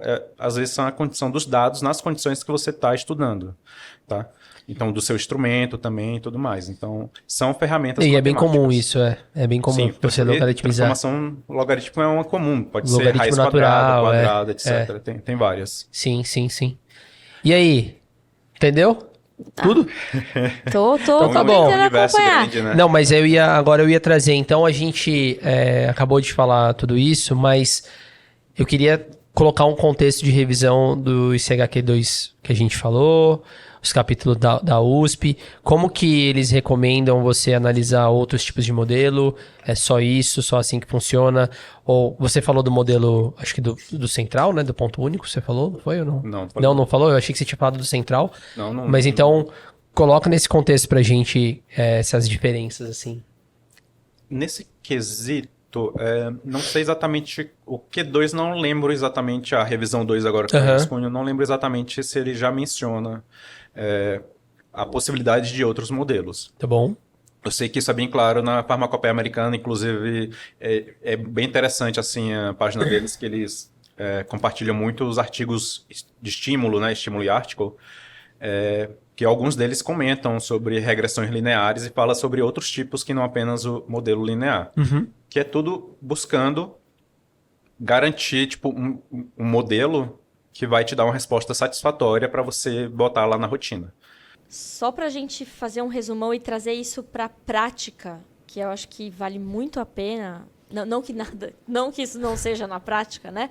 Mas só para trazer um pouquinho da realidade e questionar um pouco como isso é feito na rotina da indústria. Hoje, a medição, ela é feita, a medida, né? Ela é feita contra um padrão único. Então, assim, a gente está falando de linearidade, de provar que essas medidas vão ter respostas proporcionais, etc. Mas, no dia a dia, a gente injeta um padrão, na verdade, uma réplica de padrões, que também, né? Fica aqui a dica, porque é uma coisa muito doida. Assim, são três injeções, são 6 injeções. É verdade que a validação é muito rigorosa e quando chega na rotina a exigência é menor. Então, tem alguma coisa estranha. A validação não está conversando com a rotina. Perfeito. Por que ser muito rigoroso e na rotina ser menos rigoroso, assim? Tipo, ser mais simplificado. Simples. Não podemos simplificar a validação, talvez, também? Acho que esse é um ponto. E acho que um outro ponto é assim, por que então que a gente fica fazendo linearidade, não sei o que lá, e na prática faz uma quantificação contra o padrão pontual? E um outro ponto importante, que eu acho que conflita um pouco de como a gente vem da academia para quando a gente chega na prática da indústria, na academia a gente sempre faz, a grande maioria das vezes, a gente faz quantificação contra curva de calibração, não contra padrão pontual. Então, eu queria que você trouxesse um pouquinho desses conceitos, o que está certo, o que está errado, o que dá para aceitar, o que não dá. Mais uma vez, a gente volta à questão da definição, né? Então, é importante a gente definir o que é linearidade, o que é curva de calibração. A gente está se baseando muito aqui na RDC 166, que na indústria farmacêutica governa, assim como o ICH-Q2, né? Eu tentei trazer um pouquinho essa informação da farmacopeia americana também, mas elas são, acredito eu, que seja dominante assim no conhecimento em geral dos analistas, né? Isso abre espaço, por exemplo, para a gente chamar um pouco o mapa também. Mas voltado para produtos, a gente já falou sobre isso. Para produtos veterinários, por exemplo. O mapa ele não chama de linearidade, ele chama de curva de calibração. Né? Não lembro se ele menciona alguma coisa de linearidade, mas lá já é mais claro, curva de calibração analítica. Né? Tem outros guias também que eu gosto bastante. Tem um lá da Europa chamado Eurachem, que é mais voltado para química analítica, né? Então não só para a indústria farmacêutica, mas para qualquer indústria que use métodos analíticos que de uma forma geral, né? Então, e lá ele tem duas, como é que eu chamo? Digamos assim, duas faixas de trabalho que ele menciona lá. Só que uma é a faixa da calibração e outra é a faixa linear de trabalho. Essa faixa linear de trabalho, a gente, para retomar ela, precisaríamos depois falar mais de exatidão e precisão, porque é uma tendência, em alguns lugares já está tendo esse movimento para tentar rediscutir o que é a linearidade. Então, esse é um ponto importante. Então, a linearidade, como a gente faz hoje pela Anvisa, é a nossa curva de calibração. Porque mais para frente a gente vai fazer exatidão e precisão com base no quê? De onde a gente vai tirar os resultados, pontos, né? Estimar a área para saber se ela é 100% recuperável. Sim, por ali. A gente vai usar a linearidade ou a curva de calibração. Né? Ou seja, a gente calibrou nosso método a partir da linearidade. Certo? Então, seguindo esse conceito, nossa curva de calibração é a linearidade.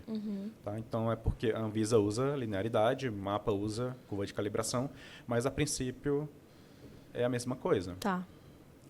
A questão do ponto único, por exemplo, poderia ser feito uma simplificação do modo de trabalho, do protocolo de validação. Né? Protocolo de validação, principalmente quando a gente está trabalhando com... A gente conhece que nosso método é relativamente mais simples, por exemplo, o TO de fármaco. Do TO a gente precisa fazer um modelo linear complexo, a gente não precisa estimar aquela curva de calibração ali com 5 pontos. Né? Pode ser menos pontos também. Só que alguns guias são mais preciosistas, essa é a verdade. Existe também na literatura alguns questionamentos sobre a necessidade de ter tantos pontos. Aí entra a questão de, será que não é possível um simples ponto? Pode ser possível, a meu ver, é completamente possível, e você avaliar isso na sua etapa de validação, porque aí vai conversar com sua etapa lá na rotina já. E o que isso depende? Depende, obviamente, do seu uso pretendido do método.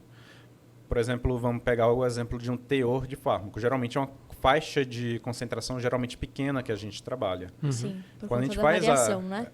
A especificação tem que ser restrita, né? Geralmente fala ali 100%, aí tem... Mais ou menos... Aí pede para fazer... 100% é, a concentração que você imagina que vai cair ali na rotina. Sim. Então, você vai fazer uma curva de calibração de 80% a 120%. Certo? É uma faixa relativamente estreita. Certo?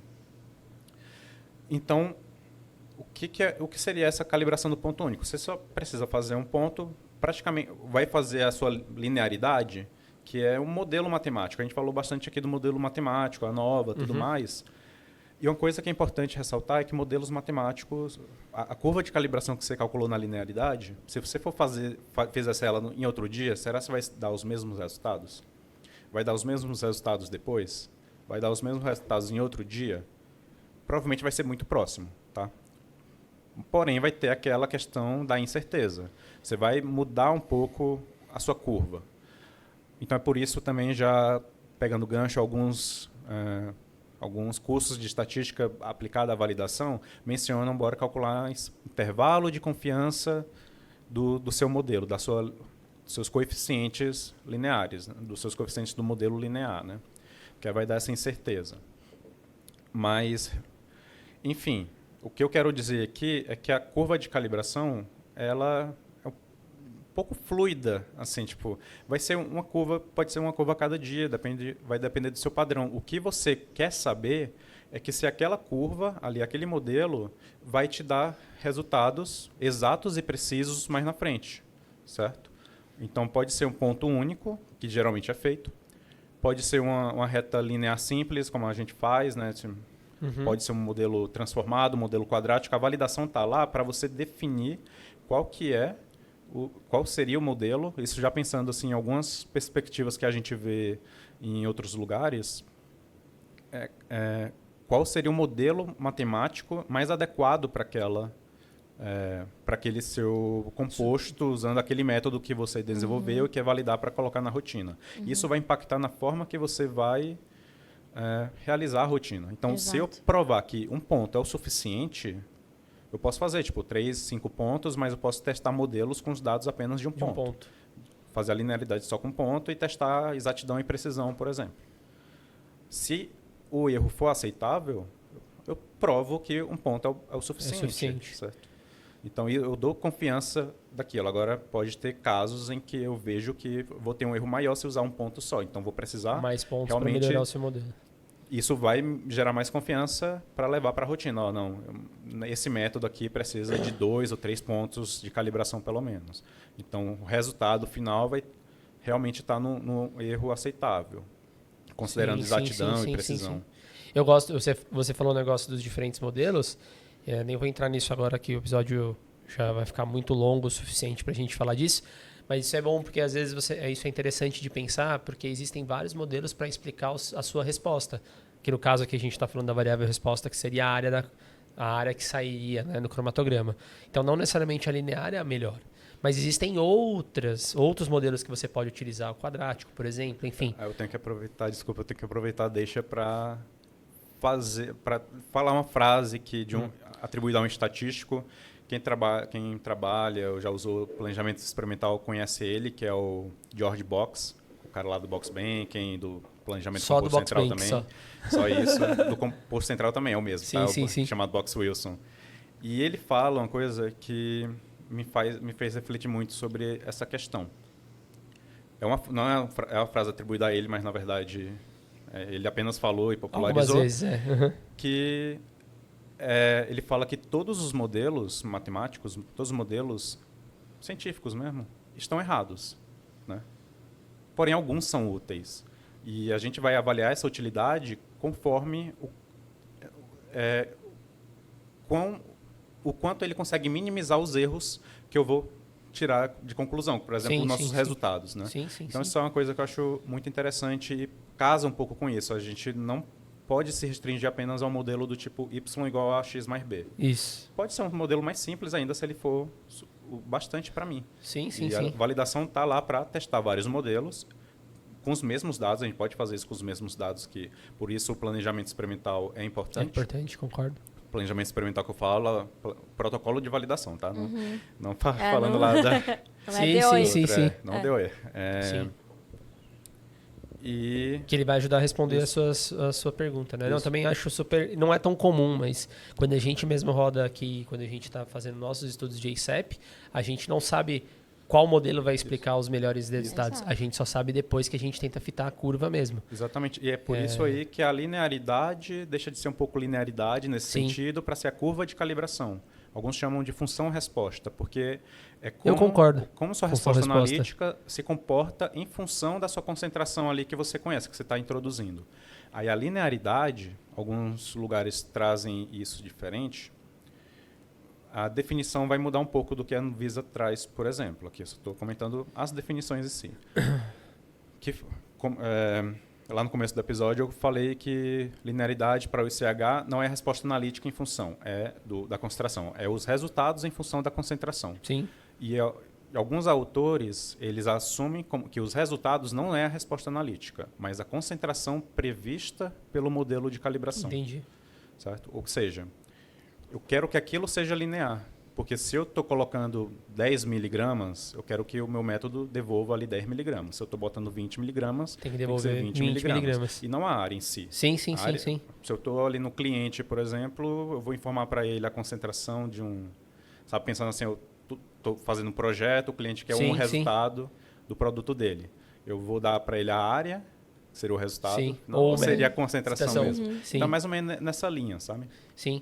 Então, aí sim eu vou esperar uma função linear da concentração introduzida com a concentração prevista. Perfeito. É a concentração do meu modelo de calibração, que ele recupera, por exemplo. Sim. E aí, quão linear vai ser? Aí vai vir a questão da exatidão, da precisão também. Tem que estar dentro de um erro aceitável.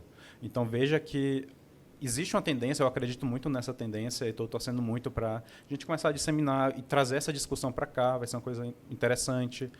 Pensando também na melhor performance dos métodos no futuro, na rotina, que é não vermos mais os parâmetros de validação de uma forma separada, mas perfeito. De uma forma integrada. O próprio ICH ele comenta que muitas vezes tem um trecho lá que ele comenta que os parâmetros, idealmente, na prática, podem ser feitos de forma conjunta, mas para facilitar a didática, eles são apresentados de forma separada. Então, isso a gente acabou, na minha percepção, meio que tratando eles de forma separada. Então, é uma coisa que eu acho até um pouco demais, assim, tipo, vamos fazer o System Suitability antes da linearidade, depois antes da exatidão, depois antes da precisão, depois antes da precisão intermediária. Então, isso vai gerar muitas análises. Será que a gente não tem como reduzir tudo isso? E como vamos reduzir isso? Que é o contexto inicial que eu falei lá do preâmbulo aqui brincando, que é isso, como que você reduz talvez o processo. Otimiza, eu acho que não é uma redução pela redução, não é redução, né? Exatamente. É isso, exato. Não é porque se tiver você que fazer tem que conhecer o método. Exato. Isso vai entrar muito na tendência que a gente está vendo hoje. Tem o QBD lá, né, nos processos, vai vir um AQBD também, que é você gerar um conhecimento do seu método como um todo. A validação é uma parte importante. E você avaliar os riscos disso também. Exato. Trazer conhecimento científico e risco junto para você garantir que o seu método vai estar operando de uma forma muito adequada. Né? Não, no final eu ia até falar porque como a gente falou aqui, né? Parte 1, parte 2, a gente já estendeu bastante. Eu ia falar, vamos caminhar para o final para a gente fazer a perspectiva do que a gente imagina, porque as primeiras duas perguntas... ou uma pergunta que a gente fez no início do episódio era, será que tinha como otimizar o desenvolvimento? E eu acho que o Caju acabou de responder, e é uma opinião nossa também, inclusive, de tratar assim, de modo geral, ver mais integrado todo o seu desenvolvimento, considerando análises multivariadas, né? Que hoje talvez a gente pense muito isoladamente cada parâmetro e não a influência de um no outro. Exato, a convergência dos parâmetros para te dar um erro, né? Porque é isso que a gente precisa usar. Porque hoje a gente faz todo um trabalho desse e chega lá na hora da medição, o resultado é 100%, 98%, 99%. E o erro? Isso vai gerar muitos riscos que a gente não está avaliando. Exato. Tipo, pode acarretar ali no consumidor final que ele não está recebendo um produto que realmente diz ter aquilo. Então, produto. São todos esses erros que podem estar embutidos e a gente não consegue ver. Exato. Então, a gente consegue ver também que a validação é um tema ainda que não está esgotado, né? Tem muita coisa para se falar. Tem muita coisa para se falar ainda. Com certeza. Tanta coisa que vai ficar... Pro episódio 2. Pro episódio 2 agora. Mas só se eles quiserem, porque ainda tem muito assunto, por exemplo, da exatidão que a gente não falou.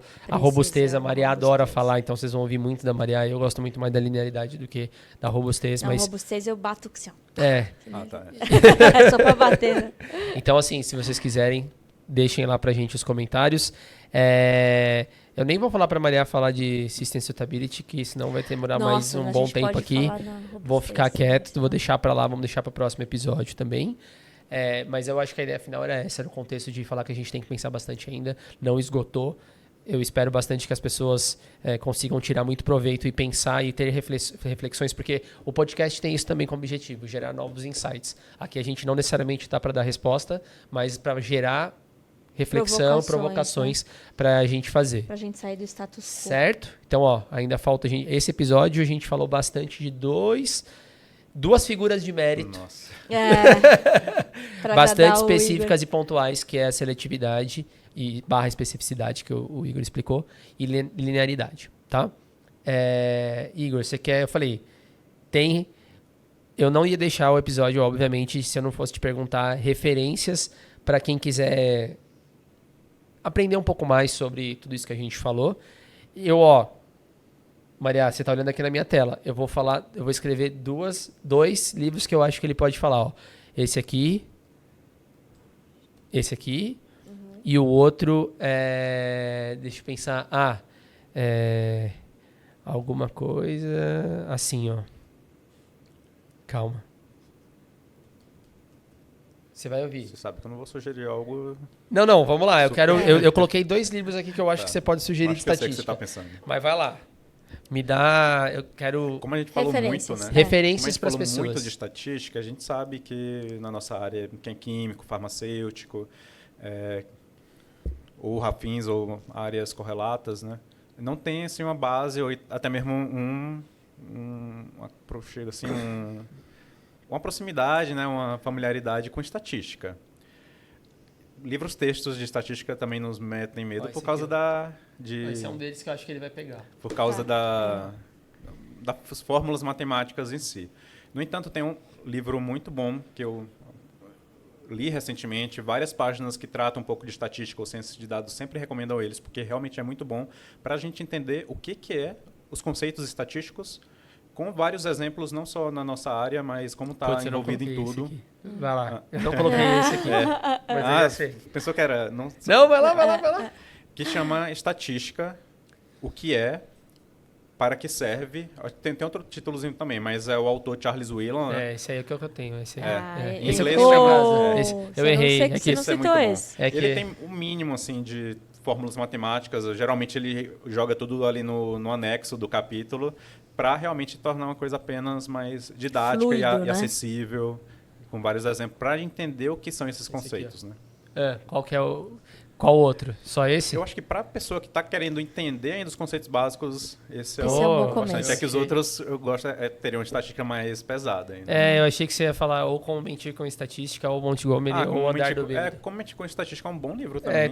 Só que eu achei a leitura desse primeiro que eu falei, Charles Whelan, mais simples. Esse é o que eu tenho, eu já te mostrei esse livro aí já. Esse é muito bom, realmente. Charles Whelan foi Como Mentir com Estatística foi o primeiro dessas séries aí, de estatísticas meio que para leigos, ou então para você conhecer melhor estatística sem fórmulas, que eu comecei a ler, né?